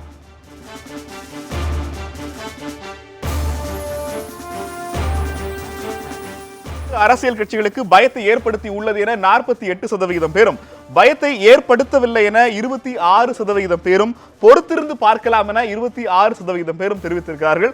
ஏறக்குறைய பயத்தை ஏற்படுத்தி உள்ளது என்கிற ஆப்ஷன் தவிர மற்ற ரெண்டும் பெரும்பான்மையாகவே இப்போது வரைக்கும் வருகிறது. தொடர்ந்து பேசலாம். ரஜினி எழுப்பி இருக்கிற இந்த வெற்றிடத்தை நிரப்புகிற, அரசியல் ஏற்பட்டிருக்கிற வெற்றிடத்தை ரஜினி நிரப்புவரா உள்ளிட்ட கேள்விகளை எழுப்பலாம். கேள்வி நேரம் ஒரு சிறிய இடைவேளைக்கு பிறகு. ரஜினி அரசியலுக்கு வருவது அரசியல் கட்சிகளுக்கு பயத்தை ஏற்படுத்தி இருக்கிறதா என்கிற கேள்வியை முன்வைத்திருந்தோம். மனுஷர் இங்க திரும்ப திரும்ப பேசப்படுற ஒரு விஷயம் என்பது, சினிமாவிலிருந்து இன்னொரு முதல்வரை தேர்ந்தெடுக்குமா தமிழகம் அப்படின்னு ஒரு கேள்வி கேட்டா அதற்கு வாய்ப்பு இல்லைன்னு நீங்க சொல்றீங்களா? இல்ல, ரஜினி அவர்கள் ரஜினிங்கிற கேள்வி கேட்கல. சினிமாவிலிருந்து இன்னொரு முதல்வரை தேர்ந்தெடுக்கிற வாய்ப்பு தமிழகத்தில் முற்றிலுமாக இல்லைன்னு நினைக்கிறீங்களா? இனிமே இல்லைன்னு நினைக்கிறேன். ஏன்னு கேட்டிங்கன்னா இந்த திரும்ப திரும்ப நாம் செய்யக்கூடிய ஒரு தவறு, எம்ஜிஆர் அவர்களும் ஜெயலலிதா அவர்களும் சினிமாவிலிருந்து நேரடியாக பேராசூட் பண்ணப்பட்ட அரசியலுக்கு கட்சி ஆரம்பித்து ஒரு மாதம் முதல் கேள்வி, எம்ஜிஆர் ஜெயலலிதா இருவரும் அரசியலுக்கு அறிமுகமான நாள் அவர்களுக்கு என்ன தெரிந்தது, அவருடைய கொள்கை என்ன, அவர்களுக்கான அனுபவம் என்னங்கிற ஒரு கேள்வி எழுப்பி இருக்கிறார். அப்போது நீங்க அதை பத்தி பேசவே இல்லையே. தொடர்ச்சியான பணிகள்னு அவங்க இல்ல நான் ஒரு விஷயம் நீங்க புரிஞ்சுக்கோங்க. குமரகுரு என்ன ஆங்கிள் அதை சொல்றாரு எனக்கு புரியல. My point is very simple. ஒரே நாள்ல மேல இருந்து குதிச்சு இவங்க சிஎம் ஆயில்ல. சில தேர்தல்களில் எம்ஜிஆர் வேலை செய்கிறார், கட்சிக்காக வேலை செய்கிறார். ஜெயலலிதா அவர்கள் 9 ஆண்டுகள் கட்சிக்காக வேலை செஞ்சு அதுக்கப்புறம் தான் சிஎம் ஆகிறாங்க. ரஜினிக்கு அரசியல் வருவதற்கான தகுதி இருக்கிறதா என்றால் கண்டிப்பாக அவருக்கு அந்த தகுதி இருக்கிறது. ஒவ்வொரு பிரஜைக்கும் இருக்கக்கூடிய தகுதி என்பது அவருக்கும் இருக்கிறது. அதற்கான உரிமையும் அவருக்கு இருக்கிறது. அதனால அவர் வரக்கூடாது அப்படின்லாம் பேசக்கூடிய ஆள் கிடையாது. நான் என்னோட பாயிண்ட் என்னன்னா, என்ன நடக்க போகுதுன்றதை நம்ம ஒரு ப்ரொக்னாசிஸ் கொடுப்போம். இப்படி வர வாய்ப்பு இருக்குன்னு. அப்படி பார்த்தீங்கன்னா நீங்கள் வெறுப்பு இல்லாமல், ஐ எம் ஜேர்னலிஸ்ட், எனக்கு ஒரு இஷ்யூ சார்ந்து தான் ஒரு கட்சி மேலே ஈடுபாடு வருமே ஒழிய பிளாங்காக நான் ஆதரிக்க போகிறதில்ல. ரஜினி என்ற அந்த ஒரு மனிதரை, ஒரு நடிகரை, ஒரு கேரக்டரை கடந்த 21 வருஷமாக வாட்ச் பண்ணுறோன்ற முறையில் பார்க்கும்போது எனக்கு இந்த அளவுக்கு டில்லி டாலிங்னுவாங்க, ஊசலாட்டத்திலேயே இருப்பதும், தேர்தல் வரும்போது மறுபடியும் ஒவ்வொருவரையும் குழப்பி விடுறதும், இந்த விவாதத்தை கொண்டு போய் சினிமாக்காரர்கள் அரசியலுக்கு வரலாமா கூடாதா என்கின்ற பெரிய விவாதமாக இதை மாற்றுவதும் இவை எல்லாமே தவறுன்னு நான் நினைக்கிறேன். நாம் காட்டக்கூடிய உதாரணம் ஜெயலலிதா அவர்களையும் எம்ஜிஆர் அவர்களையும் நம்ம வந்து சினிமாக்காரர்களாக மட்டுமே பார்த்தோம் என்றால் தவறு. 10 ஆண்டுகளுக்கு குறையாமல் அரசியல் களத்தில் பணியாற்றியதால் தான் ஜெயலலிதா எம்ஜிஆரும் சினிமாவுக்கு வர முடிந்தது. இன்னொரு முக்கியமான விஷயம், அவர்கள் காலத்தில் இருந்த வாக்கு வங்கி அரசியல் என்பது வேறு, இப்பொழுது இருக்கக்கூடிய வாக்கு வங்கி அரசியல் என்பது வேறு. பூத் கமிட்டி மேனேஜ்மெண்ட்ஸ்னு ஒன்று உண்டு. நம்ம லெனினுக்கு தெரியும், அன்வர் சாருக்கு தெரியும், குமரகுருக்கு தெரியும். எல்லா பூத்லையும் உட்கார அளவு கூட ஆள் கிடையாது. சரி, நீங்க ஒரு மிகப்பெரிய கட்சி பிஜேபி தமிழ்நாட்டில் 2% வாக்குகள், அவங்களோட சேர்ந்தாவது நீங்க வந்து ஆட்சியை கைப்பற்ற முடியுமா? இது வந்து போற துணைக்கு எதையோ கூட ஒன்று சேர்த்துட்டு போற மாதிரி. இவர் வந்து from frying pan to fire. அவர் வந்து முன்னால் இருக்க டைலமா என்ன கேட்டிங்கன்னா, ஒருவேளை ரஜினி தனி கட்சி ஆரம்பித்தால் அவர் மோடியை சமாளிக்க வேண்டும். என்ன நடக்கிறதோ மற்றவர்களுக்கு, சரத்குமாருக்கு நடந்தது இவருக்கு நடக்கும். பிஜேபியோடய போய் சேர்த்துட்டாருன்னா சுத்தம் முடிஞ்சு போச்சு. ஏன்னா நீங்க வந்து தமிழ்நாட்டில் ஏன் பிஜேபியோட வந்து மற்ற கட்சிகள் பெரிய கட்சிகள் அஞ்சுகிறார்கள் என்றால் மைனஸ் ஓட்டு உங்களுக்கு. லாபம் பிஜேபிக்கு, நஷ்டம் மற்ற கட்சிகளுக்கு. பிஜேபின்ற ஒரு கட்சி இந்தியா முழுவதிலும் அவர்களுக்கு இருக்கக்கூடிய ஆளுமை என்பது வேறு, தமிழ்நாட்டில் அவர்களுக்கு இருக்கக்கூடிய ஆளுமை என்பது வேறு. 2+2 சம்டைம்ஸ் பாலிடிக்ஸ்ல 0 ஆகும். இப்போ ஏடிஎம்கேக்கு இருக்கக்கூடிய ஒரு 40% வாக்கு வங்கியில் சிறுபான்மையினர் பிஜேபியை பிடிக்காத வாக்குகள் எல்லாம் ஒருவேளை ரஜினி போனாருன்னா குறையும். அதனால தான் இவர்கள் அஞ்சுகிறார்கள். இன்றைய காலகட்டத்தை நாம் ஜெயலலிதாவும் எம்ஜிஆரும் அந்த காலகட்டத்தோடு சேர்ந்து பேசுவதே தவறு. பணம் மிகப்பெரிய அளவில் விளையாடக்கூடிய ஒரு தேர்தல். மணி அவர்களிடம் கேட்க வேண்டிய கேள்வி, ஜெயலலிதா உயிரோடு இல்லை, கருணாநிதி தற்போது செயல்பட முடியாத நிலையில் இருக்கிறார். இந்த ஆளுமை குறைபாட்டை ரஜினி என்கிற பிம்பத்தால் நிரப்ப முடியாதா? எங்கள் அதான் கண்டிப்பாக முடியாது. என்னை பொறுத்தவரையில் ரஜினிக்கு இருக்கக்கூடிய சக்தி என்பது 96 இருந்து இந்த நிமிடம் வரை to a large extent it was a media hype.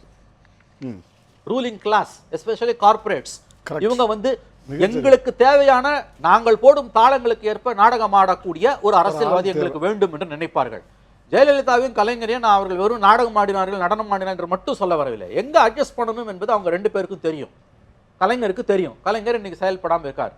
Rajini வந்து இந்தியா மாதிரியான ஒரு இதே பதிலை சென்டென்ஸ் மாறாம தேர்தலுக்கு முன்பாக மோடி குறித்து மணி அவர்கள் முன்வைத்திருந்தார். அதனால் மோடி அவர்களே மக்கள் தேர்ந்தெடுத்திருக்கிறார்கள். அப்ப அந்த ஒப்பீடு எங்க போகிறது? இல்ல, மோடி எத்தனை ஆண்டு காலம் ஆக்டிவ் பாலிடிக்ஸ்ல இருந்தாரு. திரும்ப திரும்ப திரும்ப உங்களை போன்ற ஊடகவியலாளர்கள் செய்யக்கூடிய ஒரு தவறு என்னன்னா, மோடியையோ ஜெயலலிதாவையோ எம்ஜிஆரையோ அவங்க அரசியல் கட்சி ஆரம்பிக்கிறதுக்கு முன்னால என்னவாக ஒரு பிம்பத்தை தூக்கி நிறுத்துவதற்கு எந்த நிறுவனம் முயற்சி செஞ்சாலும் அது மக்கள் ஏத்துக்கணும். ஆனா ரஜினிங்கிற பிம்பத்தை ஏற்கனவே மக்கள் ஏத்துக்கிட்டாங்கிற நம்பிக்கையில இருந்தா அந்த கேள்வி எழுப்பப்படுகிறது. மக்கள் ஏத்துக்கிட்டாங்கன்றது நான் என்ன சொல்றேன், அது ஒரு மித்து. பிடிச்சிருக்கு எனக்கு. ஆனா ஓட்டு போட வரும்போது எப்படி வரும்? ஐயா, நீங்க இதுவரைக்கும் கள அரசியலில் ஈடுபடாத ஒருவர், உங்களுடைய ஏரியா வந்து சினிமா. நான் உங்களை வந்து இவ்வளவு விமர்சனங்களையும் தனிப்பட்ட ரஜினி என்ற மனிதர் மீதான ஒரு குரோதமாக எடுத்துக்கொள்ள வேண்டாம். நான் ஒரு ஜேர்னலிஸ்ட், நான் ஒரு அனலிஸ்ட். எனக்கு ஆச்சரியமா இருக்கு, இவர் என்ன பண்ண போறாரு பாலிடிக்ஸ்க்கு வந்து. நம்ம குமரகுருக்கு தெரியும் ஆக்டிவ் பாலிடிக்ஸ்னா என்ன. நீங்க எப்படி வந்து பூத் கமிட்டி மேனேஜ்மெண்ட்ஸ் பண்ணுவீங்க? ஒரு எலெக்ஷன்ல திமுகவையும் அண்ணா திமுகவையும் சமாளிக்கிறதுன்றது சாதாரண காரியமா? கேலி பொருளாகி நிற்பீர்கள். சரி, நீங்க பிஜேபியோட போய் சேர்ந்துக்கிட்டீங்கன்னா அதை விட எங்களுக்கு சந்தோஷம் தரக்கூடிய விஷயம் வேற எதுவும் கிடையாது. ஏன்னா ஆட்டம் தானா க்ளோஸ் ஆயிடும். அதை செய்ய போகிறார் அவர். இந்த மாதிரி பல தொலைக்காட்சி விவாதங்களுக்கு தீனி போட்டதை தவிர வேறு எதுவும் நடக்க போவதில்லை. ராஜு, வேற டாபிக்ல நம்ம பேசுவோம். ராஜு, உங்கள் தலைவரினுடைய அனுபவமின்மையை, உங்கள் தலைவரினுடைய திட்டங்கள் ஏதும் இல்லாததை தொடர்ச்சியாக இங்க இருக்கிற கட்சி பிரதிநிதிகள் முன்வைக்கிறார்கள். இது எதுவுமே இல்லாம ஒரு பூத் கமிட்டிக்கான ஏஜென்சி, மாவட்ட செயலாளர், கிளை செயலாளர், ஒன்றிய செயலாளர், கொள்கை என்ன, தலைமை கழக பேச்சாளர்கள்னு ஒரு பெரிய கட்சியை நிர்வகிப்பது என்பது மிகப்பெரிய யானையை நகர்த்துகிற செயல். அதற்கான ஆட்கள் ரஜினிக்கு இருக்கிறதா? உங்கள் கட்சியில் ஆட்கள் இருக்கிறார்களான்னு கேட்கிறாங்க ராஜு.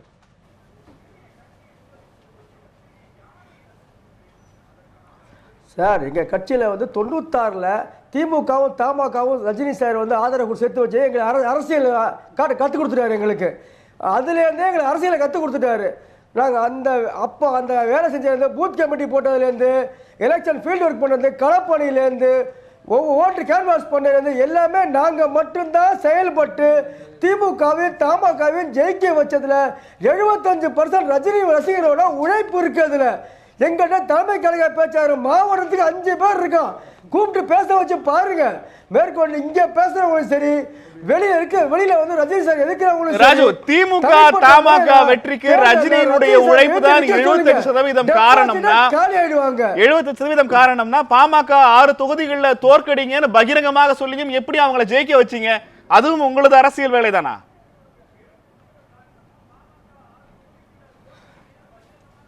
சார், பாமக தோல்வி வெற்றி அடைஞ்சதுக்கு வந்து எங்களோட ஓட்டு வங்கி அங்கே ரஜினி ரசிகர் வந்து வேலை பார்த்தாங்க.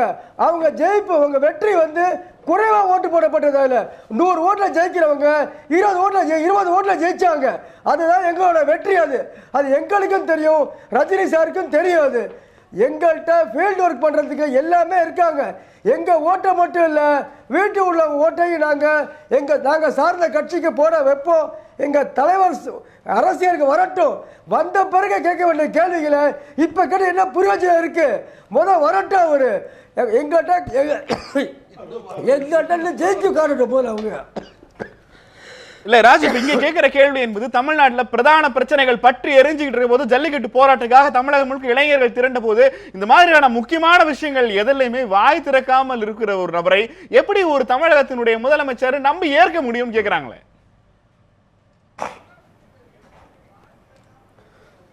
சார், கண்டிப்பா ஜெயிப்பார். வரட்டும் சார், அவரு வெற்றி அடையட்டும். அப்புறம் பாருங்க, ஒவ்வொரு அமைச்சருக்கும் ஒவ்வொரு IAS ஆபீசரை போட்டு கட்சி நடத்துவார் அவரு. இப்போ இருக்கிறவங்க எல்லாருமே அமைச்சருக்கு கல்வி அறிவு நிறைய பேருக்கு கிடையாது, படிப்பறிவு கிடையாது, அட்மினிஸ்ட்ரேட்டிவ் தெரியல. ஒவ்வொரு அமைச்சருக்கும் ஒவ்வொரு IAS ஆபீசரை துணையா போட்டு கண்டிப்பா ஒரு ஆட்சி நடத்துவாரு. அவர் வரட்டும், ஜெயிக்க வைக்கட்டும், அப்புறம் கேட்க வேண்டிய கேள்வி இப்ப கேட்டு என்ன பிரயோஜனம் இருக்கு? ராஜ், தொடர்ந்து பேசலாம். எனக்கு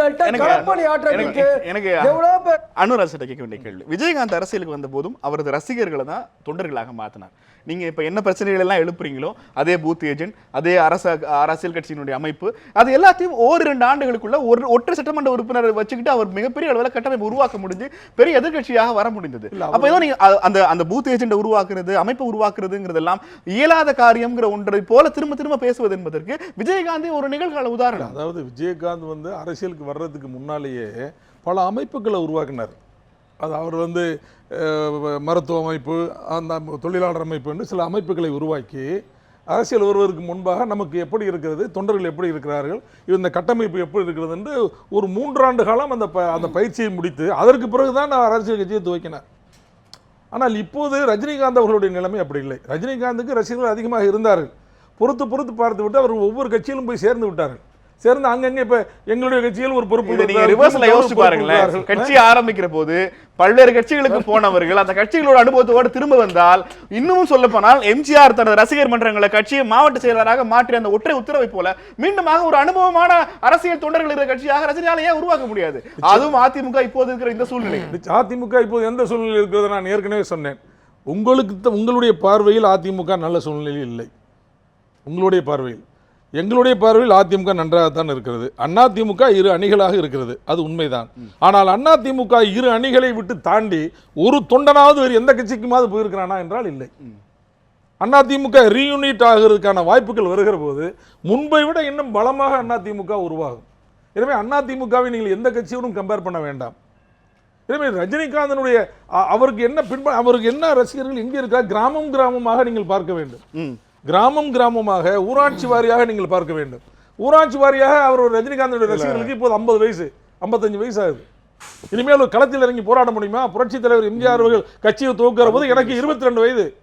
நாங்கள் எல்லாம் களத்தில் நின்றோம். மிகப்பெரிய அடக்குமுறையை எதிர்த்து நாங்கள் போராடினோம். 5 ஆண்டு காலம் மிகப்பெரிய அடக்குமுறையை எதிர்த்து போராடி கம்யூனிஸ்டுகள் தான் எங்களுக்கு துணையாக இருந்தார்கள். அந்த காலத்தில் கேடி தங்கமணி போன்றவர்கள் தான் எங்களுக்கு துணையாக இருந்தார். கல்யாண சுந்தரம் எம் கல்யாண சுந்தரம் கேடிகே அவர்கள் நம்முடைய உங்களுக்கு அவர்கள் துணையாக இருந்தது போல ரஜினி கட்சி ஆரம்பித்தால் பாஜக துணையாக இருந்து விட்டு போகிறது. இருக்கட்டும், நன்றாக இருக்கட்டும்.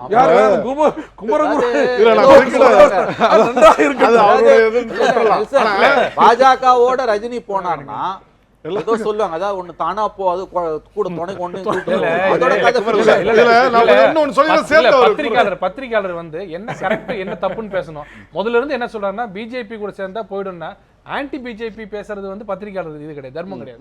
எது தவறு எது கரெக்ட், இது கரெக்ட். முதல்ல இருந்து மணி அவர்கள் என்ன சொல்றாருன்னா, எல்லாம் கரெக்டா போட்டோம், தயவுசெய்து பிஜேபி கூட போயிடாதீங்க, தனி கட்சி போங்க அவர் அட்வைஸ் பண்ணிட்டு இருக்காரு. அது தேவையில்லாத வேலை. அது என்னவோ நம்ம பார்த்துக்கலாம். பிஜேபி என்ன நான்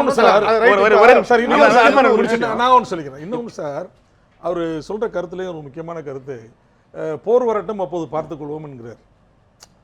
சார் போர் வரும்போது பார்த்துக்கொள்வோம்னு இப்போ படைகளை எல்லாம் கலைச்சிட முடியுமா சார்? நம்ம நாட்டில் முப்படைகள் இருக்கு, காலால் படை, தரைப்படை, இந்த படைகள் இருக்கு. இந்த படைகளை பூரா போர் வரும்போது பார்த்துக்கலாம் அப்படின்னு படைகளை பூரா வீட்டுக்கு போய் சொல்லிட்டு சைனாக்காரன் அடிச்ச உடனே படைகளை பூரா சேர்த்துக்கலாமா சார்? நம்ம தயாரா இருக்கணுமா இல்லையா சார்? நீங்க எலெக்ஷனுக்கு இவங்க தயாரா இருக்கணுமா இல்லையா? எலெக்ஷனை தானே அவர் போருங்கிறாரு. அப்ப அவருடைய நாம் இப்போது கட்சியை துவக்குவோம், நாம் இப்போது தேர்தலுக்கு தயாராகும் அப்படின்னு அவர் கூப்பிடவே இல்லையே. அப்படின்னா அவர் எங்க வரப்போறாரு? வரமாட்டார் அப்படிங்கிறதான். அவரு ஏதோ ஒன்றுக்கு அவருடைய தொண்டர்களை தயார் செய்கிறார். ஏதோ ஒரு தனிப்பட்ட லாபத்திற்கு தயார் செய்கிறார். கேள்வி இங்க ரஜினியினுடைய விருப்பம் தொண்டர்களுடைய விருப்பம் என்பதை தாண்டி தமிழகத்தில் ஒரு அரசியல் வெற்றிடம் ஏற்பட்டிருப்பதாக திரும்ப திரும்ப பாஜக சொல்லிக் கொண்டிருக்கிற சூழலில் அந்த வெற்றிடத்தை நிரப்புவதற்கான அல்லது தலைமையேற்று நடத்துவதற்கான ஒரு நபராக ரஜினியை அவர்கள் தேர்ந்தெடுத்திருப்பார்கள். நான் ஒரு தியரி முன்வச்சா உங்க பதில் என்ன? வரட்டும். அப்படி ஒரு வெற்றிடம் இல்லை என்பது எங்களுடைய கருத்து. சரி, அவர்கள் பாஜகவுக்கு ரஜினிகாந்த் தலைமையேற்று களத்துக்கு வரட்டும், நாங்கள் சந்திக்க தயாராக இருக்கிறோம். ஆனால் ஒரு காலம் அப்படி வந்தால் ஒரு காலம் ரஜினிகாந்த் அவர்கள் வெற்றி பெற முடியாது. ஒரே நிமிஷம். இல்ல பாஜகவோடு கூட்டணி வைக்க வேண்டும் என்று சொன்னால் அவர் ஒரு பத்திரிகையாளர், பாஜகவோடு கூட்டணி வைக்க கூடாதுன்னு ஒரு பயங்கரமான விஷயங்களை மணி அவர்கள் சொன்னா அவர் பத்திரிகையாளர் இல்லையா? இல்ல அதாவது பிஜேபி வந்து இப்ப சரி தமிழ்நாட்டுல அவ்வளவு வளரலைங்க, அவர் கூட வந்தா சரியில இருந்து வேற பிஜேபி கூட அப்படியே போக வேண்டியதுதான். எங்கேயாவது பிஜேபி கூட அப்படியே கீழே இறங்கி அப்படி ஒரு பத்திரிகையாளர் பேசக்கூடாது, வார்த்தைகள் பேசக்கூடாது. அதாவது இன்னைக்கு காங்கிரஸ் வந்து அவர் நிலைமையில இல்ல, பிஜேபி அவ்வளவு இல்ல அப்படி சொல்றது வேற. இவர் கூட சேர்ந்தா நீங்க அப்படி கீழே அமுங்கி போயிடுவீங்கன்றது வார்த்தையெல்லாம் தப்பானது. அது மக்கள் நான் என்ன சொல்றேங்க, ஒரு நிமிஷம் அவர் வந்து ஒரு ஆய்வாளர் சார், ஒரு நிமிஷம் எல்லாரும் அவர் மணி சார் இவ்வளவு சப்போர்ட் பண்றீங்க. நான் ஒண்ணும் சொல்லல, நம்ம நண்பர் தான் அவரு. என்ன சொல்றேன், ஒரு எக்ஸாம் எழுத போறாங்க, ஒரு பையன் எக்ஸாம் எழுத போறான், அவனை எழுத விட்டுங்க, பாஸ் ஆனா பாஸ் ஆகுறான், ஃபெயில் ஆனா வீட்டுக்கு போறான். முதல்லயே அவன் கையை பிடிச்சிட்டு இவன் எக்ஸாம் எழுத முடியும், இவனுக்கு என்ன தெரியும், மூணாவது கேள்வி தெரியுமா, அஞ்சாவது கேள்வி தெரியுமா, சயின்ஸ் தெரியுமா, ஏன் அவ்வளவு பதட்டம் சார்? ஒரு நிமிஷம், ஏற்கனவே 10 எழுதி அவங்க சொல்றாங்க, நீங்க சொன்னது அப்படி ஜோக்கா சொல்லிட்டீங்க. 10ஆம் கிளாஸ் பேப்பருக்கு 5ஆம் கிளாஸ் பையன் போட்டமே போன 2 நிமிஷம் வெளில வந்துட போறான். நிறைய பேர் சொல்லிட்டோம் யாரா வெளில வந்தாங்க, நல்லா இருக்காதீங்க, நல்லா இருக்காது. குமரகுரு தவறாக புரிந்து கொண்டிருக்கிறான் நான் நினைக்கிறேன். நான் சொல்றது ஆஸ் அன் அனலிஸ்டா நான் என்ன சொல்றேன்னா, அவர் வந்து பிஜேபியோட போறதுக்கு வாய்ப்பு இருக்கு. அவர் பிஜேபியோட போயிடக்கூடாதுன்னு நான் தடுக்கல. யார் வேணா போங்க, நீங்க அந்த முடிவை நான் வந்து நீ செய்யாதன்னு சொல்லல ஒண்ணு. ஆனா ரெண்டாவது விஷயம் வந்து பிஜேபியோட போனா நீங்க மொத்தமாக நாசமாகி போவீர்கள் என்பது என்னுடைய கணிப்பு. அதை சொல்லுவதற்கு எனக்கு உரிமை உண்டு. ரஜினி பிஜேபியோடு போக கூடாது அப்படின்னு நான் தடுக்கல. போறதும் போவாதும் அவரு இஷ்டம். அப்படி போனாருன்னா அவருக்கு தோல்விதான் மிஞ்சும் என்பது என்னுடைய கணிப்பு. கருணாநிதி ஜெயலலிதாவிற்கு பிறகு கொள்கையை பேசி அரசியல் செய்ய முடியாது, இதுவரைக்கும் கொள்கை பேசினவங்க எல்லாம் என்ன செஞ்சுட்டாங்கிற ஒரு கேள்வியை சமூக வலைதளங்களுடைய பெருக்கத்திற்கு பிறகு ஒரு விதமான அப்பொலிட்டிக்கல் திரும்ப திரும்ப நடந்து கொண்டிருக்கிற சூழல்ல ரஜினி மாதிரியான ஒரு ஆளுக்கு சான்ஸ் கொடுத்து பார்க்கலாமாங்கிற எண்ணம் வராதுங்கிறது உங்க எண்ணமா? இல்ல, ரஜினி வந்தாருன்னா அவருக்கு ஓரளவு வாக்குகள் வரும். நான் சொன்னேன் இல்லையா, அவங்க என்னுடைய மனைவியே சொன்னார், நான் சொன்னேன் நான் தனியா வந்தா அவருக்கு நான் ஓட்டு போடுவேன்றாங்க. அவங்க கூட அவங்க அபொலிட்டிக்கலா இருக்கக்கூடியவங்க எல்லாருமே வந்து ரஜினி வந்தா ஒரு சாய்ஸ் கொடுக்கலாமே நினைப்பாங்க. பட் அதுல ஆட்சியை பிடிக்க முடியாது. அந்த ஓட்டு யார் ஓட்டா இருக்கும்னா லார்ஜ் எக்ஸ்டென்ட் ஏடிஎம்கே ஓட்டா இருக்கும். ஓகே, அதனால்தான் ரஜினியின் இந்த அறிவிப்பால் அதிகமாக பாதிக்கப்பட்டிருப்பது ஏடிஎம்கே. டிஎம்கே கொஞ்சம் பாதிக்கப்பட்டிருக்கு, மற்றவங்க யாருக்கும் எந்த கவலையும் கிடையாது. ரஜினி வந்தாலும் வராட்டியும் தொகுதிக்கு 300-400 ஓட்டு வாங்க போறவங்களுக்கு எல்லாம் இதை பத்தி கவலை இல்லை. மிக முக்கியமா பார்க்க வேண்டியது கொள்கை சார்ந்த கட்சி நடத்துறவர்கள் மீதான நம்பிக்கையின்மை ரஜினி குறித்த பேச்சை எழுப்பி இருக்கிறதா? நிச்சயமா கொள்கை சார்ந்து நடந்துகிட்டு இருக்கிற அரசியல்ல தோல்வி வந்தா அது மேலும் அந்த கொள்கையை வலிமையாக மக்கள் மத்தியில் கொண்டு போகணுங்கிற உணர்வை தான் இன்றைக்கு இளைஞர்கள் மத்தியில், மாணவர்கள் மத்தியில், இளைய தலைமுறை மத்தியில் உருவாக்கி இருக்க தவிர கொள்கை இல்லாம நீங்க வாங்க அதுதான் அரசியல். நீங்க கொள்கையெல்லாம் சொல்லி என்ன செஞ்சுட்டீங்கன்னு எனக்கு ஒரு ஏக்கம் இருக்கு, எனக்கு ஒரு பரிதாபம் இருக்கு, எனக்கு ஒரு கோபம். அரசியல் கட்சிகளை விடுங்க, ஜல்லிக்கட்டுக்கு திரண்டவர்கள் யார்? ஹைட்ரோகார்பனுக்கு ஜல்லிக்கட்டுக்கு திரண்டவர்கள் ஏன் கட்சிகளை உள்ள விடல? ஜல்லிக்கட்டுக்காக திரண்டவர்களே கட்சிகளை உள்ள விடல. கட்சிகள் மீது ஒரு பெரிய தலைவர்கள் போய் சந்திச்சாங்க, எல்லாரும் போனாங்க, மற்ற பேர் போனாங்க. ஆனால் அது ஒரு கொள்கை சார்ந்து ஒரு அரசியல் என்பது ஹைட்ரோகார்பன் மக்களுக்கு நேரடியாக விவசாயிகளுக்கு பாதிப்பு வர்ற போது எழுச்சியாக அது, ஏன்னா இன்னைக்கு முன்னாடி மாதிரி இல்லை, வலைதளங்கள்ல பல்வேறு தகவல்களை பெறுகிறார்கள். உண்மையை அறிகிறார்கள், அந்த உண்மையில ஊன்றி நின்று போராட தலைப்படுகிறார்கள். இது நீங்க முன்னாடி எப்பயும் பார்க்காத ஒன்று. 1967 இந்திய எழுச்சிக்கு பிறகு இளைய தலைமுறை இன்னைக்கு தான் கிளர்ந்து எழுந்திருக்கு. இன்னொன்று, ரஜினி மீது நீங்க அரசியலுக்கு வரட்டும், ஏன் அவங்க மீது நம்பகத்தன்மை இல்லை? ஏற்கனவே பல முறை நான் வர்றேன்னு சொல்லிட்டு சீத்துன்னு போச்சு, வரல. எனவே அந்த அவநம்பிக்கை அவங்க ரசிகர்கள்ட்டே இருக்கு. அப்ப அவங்க எப்படி இப்ப நம்புவாங்க? அப்ப இது ஏதோ ஒரு ஏமாற்று வேலை, இவர் அடுத்த படத்தை வெற்றி பெற வைப்பதற்காக ஒரு சூழ்ச்சி பண்றாரு அல்லது ஒரு டெக்னிக்கா அதை அப்ளை பண்றாரு என்கிற பார்வை பொதுவான இளைஞர்கள் அவங்க ரசிகர்கள் மத்தியிலே இருக்கு. அப்போதைய சட்டமன்ற தேர்தலில் அரசியல் 1996 அப்போதைய சட்டமன்ற தேர்தலில் திமுக தமாக கூட்டணியினுடைய வெற்றிக்கு ரஜினி ரசிகர் மன்றமும் சரத்குமார் ரசிகர் மன்றமும் இணைந்து பலப்பணியாற்றியதுதான் ஒரு மிகப்பெரிய காரணங்களில் ஒன்று என நல்ல கண்ணு அறிக்கை விட்டிருந்தார். நிச்சயமா விட்டுருக்கலாம். ஏன்னா அன்னைக்கு ஏற்கனவே வெற்றி அந்த அதிமுக ஆட்சி குறித்து ஒரு கடுமையான அதிருப்தி இருந்தது. அதுவும் குறிப்பா அப்படி ஒரு அரசியலினுடைய அரசியலை கணிக்க முடியாதுல்ல. இல்ல அரசியலை கணிக்க முடியாது. நீங்க இதை புரிஞ்சுக்கிட்டு பேசணுங்கிறதா சொல்ல வரேன். அந்த நிலையில மக்களின் உணர்வை உள்வாங்கி கொண்டு நடிகர்களும் யாரு இந்த சமூகத்தின் ஒரு பகுதி தானே, அவங்க அந்த கருத்தை சொன்னாங்க. நிச்சயமாக இது வெற்றி அடைய வேண்டும் என்கிற கொள்கை சார்ந்த அரசியல் உள்ளவங்களுக்கு எல்லாம் ஒரு விருப்பம். 96 ஒரே நிமிஷம், 96 பத்தி பேசுற எல்லாரும் 2004 பிஜேபி ஏடிஎம்கே அலையன்ஸ் வாஜ்பாய் நல்ல மனிதர் அவர்களுக்கு வாக்களியுங்கன்னு சொன்னப்போ சைபர் ஆச்சு. அதையும் பேச நீங்க ஒரு ஸ்டேட்மெண்ட்டை சொல்லிட்டு போறதுக்கும் களத்துல இறங்கி அவர்கள் சொன்னது இல்ல ஒரு விஷயத்துல ரஜினி 96ல தோழர் நல்லக்கண்ணு அவர்கள் சொன்னதுல இவர்னால வெற்றின்னு சொல்லல. ஒரு காரணம் 2004ல ஏன் ஒரு சீட்டு ஜெயிக்க முடியல? அதனால தான் நான் சொல்றேன் மித். இதுல இந்த கார்ப்பரேட் மீடியா மித்துங்க. அது ஓகே, எனக்கு பல பிரச்சனை பதில் இருக்கு. ரஜினி பிரச்சனை பத்தி ஏன் பேசுறோம்? ஏன்னா நீங்க டைவர்ஷனுக்கு ஆளாக்குறீங்க மக்களை. கொள்கை வெற்றிடம் இருக்கு அப்படின்னு நீங்க சொல்றீங்க. பெரியார் கொள்கை வெற்றிடம் நான் சொல்லல, கொள்கை பேசியவர்கள் மீது மக்களுக்கு இருக்கிற நம்பிக்கையின்மை நான் சொல்றேன். நம்பிக்கையின்மை இல்லையே இருக்கே. அது நீங்க எந்த நம்பிக்கை, நீ எந்த கொள்கையை சொல்லி நீங்க நம்பிக்கையை உருவாக்க போகிறீர்கள்? என்னுடைய கேள்வி, பெரியார் ஒரு கொள்கையை உருவாக்கினார், அண்ணா அதை பின்பற்றினார். அந்த கொள்கையை புரட்சித் தலைவர் எம்ஜிஆர், கலைஞர், புரட்சித் தலைவர் அம்மா அவர்கள்லாம் அந்த டிராவிடியன் மூவ்மெண்ட் என்ற அந்த கொள்கையில் வழியாக வந்தார்கள். அது ஒரு மிகப்பெரிய கொள்கை, ஒரு மிகப்பெரிய மூவ்மெண்ட். அதற்கான வெற்றி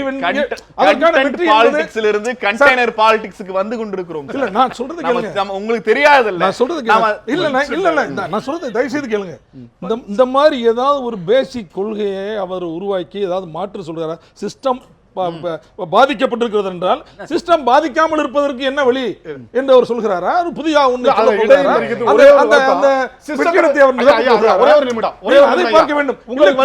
ஒரு கொள்கையை சொல்ல வேண்டும். எந்த கொள்கையை இவர் சொல்ல போகிறார்? எந்த கொள்கை இங்கு தமிழ்நாட்டில் விளைபோக போகிறது? நீங்கள் நினைத்து பாருங்கள். கட்சி ஆரம்பித்த போது அண்ணாயிசம் தான் என்னுடைய கொள்கை என்று சொன்ன எம்ஜிஆரும், எம்ஜிஆரிசம் தான் என்னுடைய கொள்கை என்று சொன்ன ஜெயலலிதாவும் ஆட்சி நடத்தி தேர்தல்களில் வென்று தொடர்ச்சியாக வென்று. நான் சொல்றது சார், அண்ணாயிசம் என்று புரட்சித் தலைவர் எம்ஜிஆர் அவர்கள் சொன்னது, அண்ணா பெரியாருடைய கொள்கையை தன் பக்கம் எடுத்துக்கொண்டார். அதுக்கு இந்த விளக்கம் அன்வர் ராஜா அவர்கள் கொடுக்கிறது, அதிமுக கொடுக்கிறதாங்கிறதா என்னுடைய கேள்வி. அதிமுக தான் கொடுக்கிறது. அன்வர் ராஜா அதிமுக தான், வேற என்ன பண்றதுன்னு தெரியாம அன்வர் ராஜா என்ன அதிமுக தான். எம்ஜிஆர் சித்தின் அடிப்படையில தான் அதிமுக ஆட்சி நடந்ததுன்னா நம்ம எவ்வளவு கேள்விகள் எழுப்ப வேண்டியிருக்குன்னு உங்களுக்கு தெரியும். எவ்வளவு கேள்வி வேணாலும் எழுப்புங்க. எவ்வளவு வேணாலும் எழுப்புங்க. கைக்குள்ள கண்ணாடி தேவையில்லை. நீங்க எவ்வளவு கேள்வி எழுப்புங்க, நான் பதில் சொல்ல தயாரா. நீங்க எத்தனை மைனஸ் சொல்லலாம்? 4 பேர் மைனஸ் பேசுறாங்க, ஈக்குவலா சொல்றீங்க, பிளஸ் பேசவே வேண்டாம்ன்றீங்க. எப்படி அவரை பத்தி சொல்றது? ஜெயலலிதா அவர்களும் எம்ஜிஆர் அவர்களும் கம்பேர் பண்ணாதீங்க சொல்ற ஒரே விஷயம் என்னோட அவருக்கு அதிகமா தெரியும். ஜெயலலிதா அவர்களும் எம்ஜிஆர் அவர்களும் இந்த அரசியலுக்கு வரும்போது இதை விட கீழ்த்தரமான விமர்சனங்களை சந்திச்சவங்க. இவங்களுக்கு என்ன தெரியும்? அட்டகத்தி வீரன் அதெல்லாம் நிறைய ஒரு 10 இருக்கு. அதை விட கேவலமா, அதாவது யார் ஆட்சி உள்ள வந்தாலும் முதல்ல எதிர்ப்பாங்க, ஏன்னா பயம். வந்துட்டாங்கன்னா பிரச்சனை ஆயிடும்னு பூத் கமிட்டினாரு. எம்ஜிஆர் 72ல முதல்ல கட்சி ஆரம்பிச்சோன்னா வால்பாறையில கொடி வந்தது. வால்பாறை மலை மேல பூத் கமிட்டி எவனுக்கும் தேவையில்லை. அந்த ஆளுமை இருந்தால் பூத் கமிட்டி தன்னால வரும், யாரும் படிச்சுட்டு வர வேண்டியது இல்ல. இப்ப ரஜினிக்கு அந்த ஆளுமை இருக்கிறதுனாலதான் இத்தனை நாள் பொறுத்து கூட 67 வயசு, 50 வயசு, 52 வயசு இவங்க யாரும் முடிவு பண்றதுக்கு நான் சொல்றேன். நீங்க யாரு அனுமதிக்கிறோம். ரஜினிக்கு ஆளுமை இருக்கிறதா இல்லையான்னு குமரகுரு ஏன் ஆன்சர் பண்றாரு? எனக்கு புரியல. உங்களுக்கு புரியும். இல்ல நாங்க வான்னு கூப்பிடுறோங்க, நீங்க தான் பயப்படுறீங்க. என்ன வித்தியாசம்னா நாங்க மட்டும் தான் வாங்கன்னு கூப்பிடுறோம். பண்றோம், எங்களை தவிர அத்தனை பேர் பயந்து ஓடுறீங்க போது எங்களுக்கு பயமா இருக்கு. உங்களுக்கு இழக்கிறதுக்கு ஒண்ணே ஒண்ணு சொல்லிடுறேன். இவங்களுக்கு ரொம்ப அதிகமா இருக்குல்ல? இவங்களுக்கு நிறைய இருக்கு. தமிழ்நாட்டுல லெனினுக்கு நிறைய இருக்கு. தொடர்ச்சியாக வாய்ப்பே கொடுக்கப்படாமல் நிராகரிப்பது என்பது என்ன வகையிலான நியாயம்? ரஜினி கட்சி ஆரம்பிச்சா நம்ம கட்சிகள் இருக்கிற இளைஞர்கள்லாம் அங்க போயிருவாங்கங்கிற பயம் எல்லா கட்சியில இருக்கிறவங்களுக்கு தெரியுதா?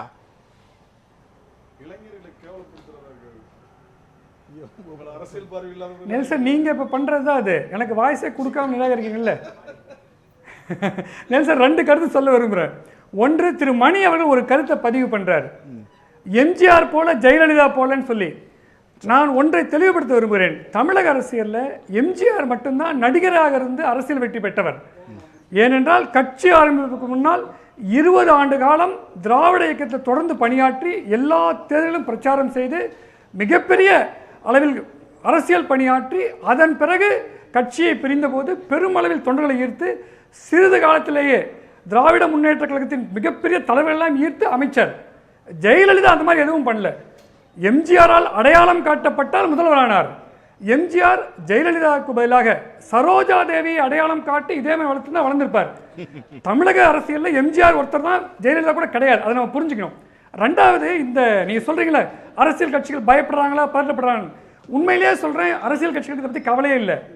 தொலைக்காட்சிகளுக்கும் ஊடகங்களுக்கும் ஒரு விருந்து கிடைச்சிருக்குது. நான் ஒரு உதாரணம் சொல்றேன். ஒரு வருஷம் முன்னாடி 2 வருஷம் முன்னாலே அந்த நடிகர் சங்க தேர்தல் நடந்தது. 24 மணி நேரமும் உங்க டிவியில் அதுதான், எல்லா டிவிலையும் அதுதான், எல்லா பத்திரிகையும் அதுதான். மக்கள் ரொம்ப விருப்பமாக பார்த்தாங்க. ரொம்ப விறுவிறுப்பான தலைப்பா இருந்தது. அது ஒரு பொழுதுபோக்கு, என்டர்டைன்மெண்ட். அது முடிஞ்சது, ரிலவன்ஸ் இல்லை. இப்போ நடக்கிறது ஒரு என்டர்டைன்மெண்ட். ரஜினிகாந்த் அப்படிங்கிற ஒரு பெரிய நடிகர், அவர் பெரிய வெற்றி பெற்ற நடிகர், எனக்கு கூட ரொம்ப பிடிக்கும். அவருடைய திறமை என்பது ஒரு சூப்பர் ஸ்டார், பாட்ஷால ஒரு வீரமாக வருவார், நல்ல நகைச்சுவை நடிகர். இதை நகைச்சுவையாக மட்டும்தான் பார்க்குறேன். அவருக்கு தமிழக மக்கள் மேல் அக்கறை கிடையாது. தமிழகத்தை பற்றிய அல்லது மக்களை பற்றி அரசியலை பற்றிய தொலைநோக்கு பார்வை கிடையாது. அவர் ஒரு என்டர்டைன்மெண்ட்டாக பார்ப்போம், அரசியலில் என்டர்டைன்மெண்ட்டாக பார்ப்போம், அவரை சீரியஸாக எடுத்துக்க மாட்டோம். ரஜினிகாந்தினுடைய வருகை ஒருவேளை அவர் கட்சி தொடங்கினால் யாருடைய வாக்கு வங்கியை சேதப்படுத்தும் நினைக்கிறீங்க செந்தில்?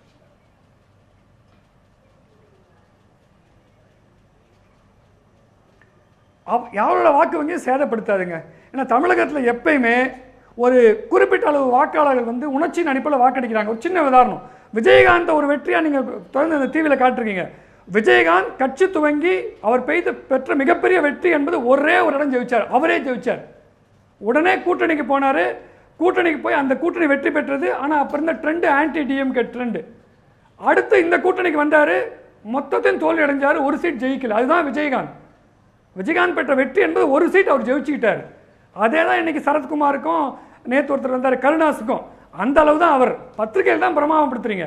அவர் திரு மணி சொன்ன மாதிரி எம்ஜிஆருக்கு பிறகு யாரும் இனிமேல் வர முடியாது. அவர்கள் ஒருவேளை 20 ஆண்டு காலம் அரசியல் ஈடுபட்டு வந்தால் நடக்கலாம்.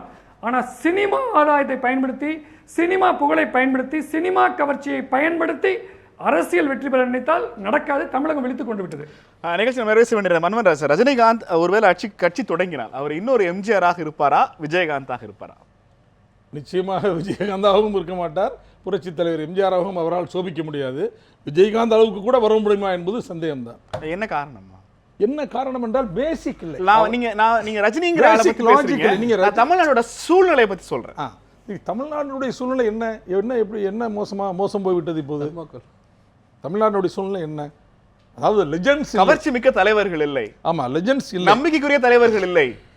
நம்பிக்கைக்குரிய தலைவர்கள் சொல்ல முடியாது, கவர்ச்சி மிக்க தலைவர்கள் இல்லை. சரிதான், நீங்க சொல்றது சரிதான். நம்பிக்கைக்குரிய தலைவர்கள் யாருன்னு சொல்லுங்க. கவர்ச்சி மிக்க தலைவர்கள், நம்பிக்கைக்குரிய தலைவர்கள் யாரும் நம்பிக்கையை பெற முடியாது. ஏன் நீங்க எங்கள் கட்சியில் உள்ள தலைவர்கள் ஏன் நம்பிக்கையை பெற முடியாது? இன்னும் ஒரு 6 மாதம் பொறுத்து பாருங்கள், ஆட்சியிலே இருந்து பாருங்க. ஒரு பேர் சொல்லுங்க.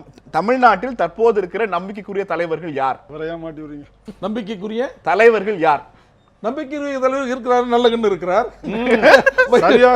வைகோ இருக்கிறார், நம்ம திருமாவளவன் இருக்கிறார், நம்முடைய ராமதாசன் இருக்கிறார். இப்படி எல்லோரும் இருக்கத்தான் செய்கிறார்கள். சரி, எல்லோரும் இருக்கிறார்கள். நம்பிக்கை இவரெல்லாம் நம்பிக்கையற்ற தலைவர்கள். எடப்பாடி இருக்கிறாரா? நான் நீங்கள் பட்டியலில் எடப்பாடி இருக்கிறாரா? நான் நிச்சயமாக இருக்கிறார். ஆனால் நாட்டினுடைய முதலமைச்சர் என்ன இப்படி கேட்கிறீர்கள்? இந்த நாட்டினுடைய முதலமைச்சர் இருக்க மாட்டாரா? அந்த பேரை அனுராஜா சொல்லலையேங்கிறதா? இல்ல, அது நான் எங்கள் கட்சியை பற்றியே பேசவில்லை. நீங்க கேட்ட நம்பிக்கைக்குரிய தலைவர் என்பது எங்கள் கட்சியை நீக்கித்தான் நான் சொன்னேனே தவிர எங்கள் கட்சியை சேர்த்து நான் சொல்லவில்லை. மக்களுடைய நம்பிக்கை பெறுவது என்பது ஒரு ஆட்சிக்கு வந்ததுக்கு பிறகு கலைஞர் அவர்கள் கூட முதலமைச்சராவதற்கு முன்பு இருந்த நம்பிக்கை என்பது வேறு, முதலமைச்சராக வந்ததற்கு பிறகு அவர் கெயின், அவர் பெற்ற அனுபவம், அவர் பெற்ற லாபம் என்பது அது வேறு. அப்படித்தான் மாறி இருக்கிறது. எனவே ஆட்சியில் முதலமைச்சராக வந்து அமர்கின்றவர்கள் அவர்கள் செய்கின்ற நடவடிக்கைகள், அவர் எடுக்கின்ற நடவடிக்கைகளை பொறுத்து அவர்களுக்கு புகழ் வந்து சேருகிறது. உங்களுக்கு 2 மாதத்தில் ஓபிஎஸ் ஒரு கிச்சன் ஒன்று ஏறவில்லையா?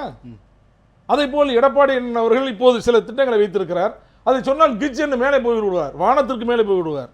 அதற்கெல்லாம் ஒரு வாய்ப்பு இருக்கிறது, அதெல்லாம் அவர் வைத்திருக்கிறார்.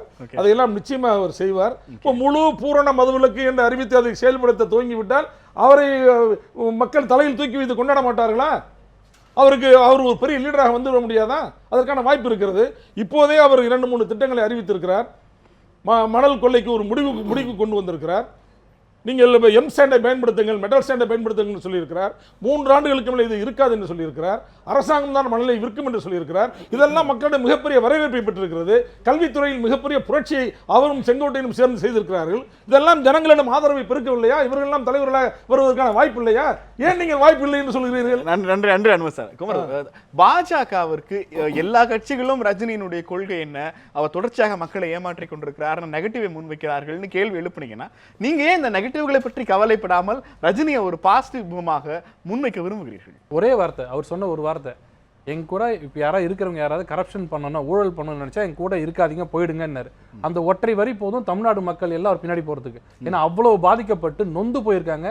தமிழகத்தில் எங்க பார்த்தாலும் லஞ்சம், ஊழல்னு அது ஒண்ணு போதும். நீங்க எந்த கொள்கையும் வேணும். அவருக்கு வந்து என்னென்ன காவிரி கொள்கையெல்லாம் சொல்லவே வேண்டியதில்லை.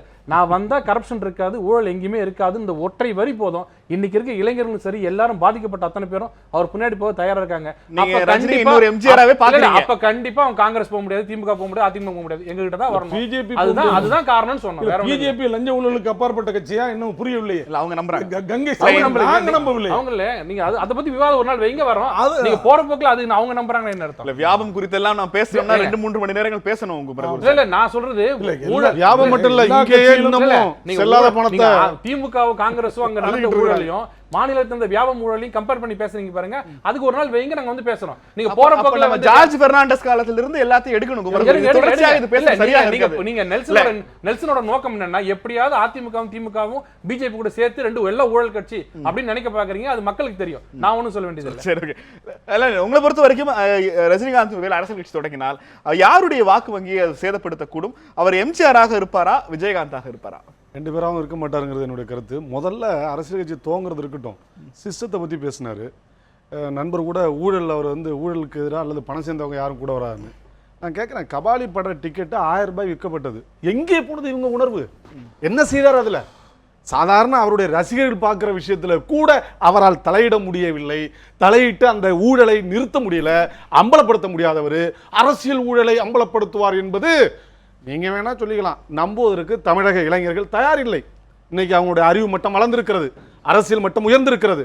எனவே இவர் ஒரு சீசனுக்கு சீசன் பேசிட்டு போறவர் என்கிற அந்த அர்த்தம் தான் மக்கள் மத்தியில் இருக்கிறதே தவிர நிச்சயமாக இவர் அரசியலில் சோபிக்க முடியாது. நான் வந்து காழ்ப்புணர்ச்சியில் பேசல, யாருனாலும் அரசியலுக்கு வரலாங்கிறத நான் சொல்றேன். ஆனா சேவையின் மூலம் வாங்க, ஓகே, கொள்கையின் மூலம் வாங்க. ஆனால் அதற்கு மாறாக சும்மா 2 வார்த்தைகளை பேசிவிட்டு ஸ்டைலா படத்தில் நடிப்பது போல அரசியல் நீங்கள் பண்ணணும்னு நினைச்சீங்கன்னா, இதுவரை இருந்த உங்களுடைய விஷயத்தில் உங்க துறையில் ஊழலை ஒழிக்க அல்லது அபரிதமான தொகையில் கட்டணம் வசூல் செய்த போது நீங்க என்ன செஞ்சீங்க? ஏன் தடுக்க முடியல? அந்த மனசாட்சி எங்கே போனது? அப்ப மட்டும் கொஞ்சம் வெயிட் பண்ணீங்களா? இதெல்லாம் கேள்வி வருது இல்ல ராஜு? அப்ப இதுக்கெல்லாம் பதிலளிக்க வேண்டிய அவசியம் இருக்கு. ராஜு, ஒருவேளை ரஜினிகாந்த் கட்சியை தொடங்கினால் அவர் எம்ஜிஆராக இருப்பாரா, விஜயகாந்தாக இருப்பாரா?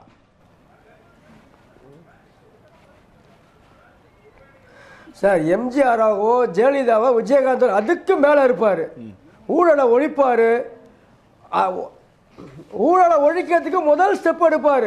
ஊழல் ஒழிஞ்சிருங்கிறத, ஒரு லஞ்சம் ஒழிஞ்சிருங்கிற பயத்தில் தான் அதிமுக, பாமக, சீமான் இந்த மாதிரி நாட்கள்லாம் பயப்படுறாங்க. இவங்க ஊழலை வச்சா சம்பாதிக்கிறாங்க. இவங்க முதல்ல ரஜினி சார் ஆட்சிக்கு வந்தா அதிமுக கூடாரமும் பாமக கூடாரம் சீமானோட ஓட்டு வங்கி இது எல்லாமே காலி ஆயிடும். சீமான் சீக்கிரம் வீட்டுக்கே போயிடுவாரு. அவங்களுக்கு பயம் வந்துருச்சு. ஊழலும் அராஜகம் வன்முறை ஒழிஞ்சா இவங்க பொழைக்க முடியாது. அந்த பயம்தான் ரஜினி சார் வரக்கூடாதுன்னு தடுக்கிறாங்க. பாஜகவோ காங்கிரஸோ சிஸ்டம் அவங்க சிஸ்டம் சரியில்லைன்னு சொன்ன உடனே அவங்க பதில் சொல்லலை. சிஸ்டம் சரியில்லைன்னு சொன்ன உடனே பயந்துக்கிட்டு பதில் சொல்றவங்க பாமக, சீமான், அதிமுக. ரொம்ப சிரமப்படுறேன். நன்றி நன்றி ராஜ். நிகழ்ச்சியில் நம்மோடு பங்கெடுத்த அத்தனை பேருக்கும் நன்றி. ஒரு நீண்ட நெடிய விவாதத்தை ஒரு ஹேஷியமான கேள்வியாக இல்லாவிட்டாலும் தமிழகத்தினுடைய நடப்பு அரசியல் சூழலுக்கு மீண்டுமாக இன்னொரு திரைத்துறையிலிருந்து ஒரு தலைவரை நீங்கள் எதிர்பார்க்கக்கூடிய சூழல்ல தமிழகம் இருக்கிறதா என்கிற கேள்வியை முன்வைத்து இந்த விவாதத்தை நிகழ்த்தி இருந்தோம். நிகழ்ச்சியில் நம்மோடு பங்கெடுத்த அத்தனை சிறப்பு விருந்தினர்களுக்கு மனமார்ந்த நன்றி. ரஜினிகாந்தினுடைய அரசியல் எதிர்காலம் எப்படி இருக்கும் என்ற ஒரு வாய்ப்புகளை ட்விட்டர் கொடுத்திருந்தோம். அந்த முடிவுகளோடு இந்த கேள்வி நேரத்தை நிறைவு செய்யலாம்.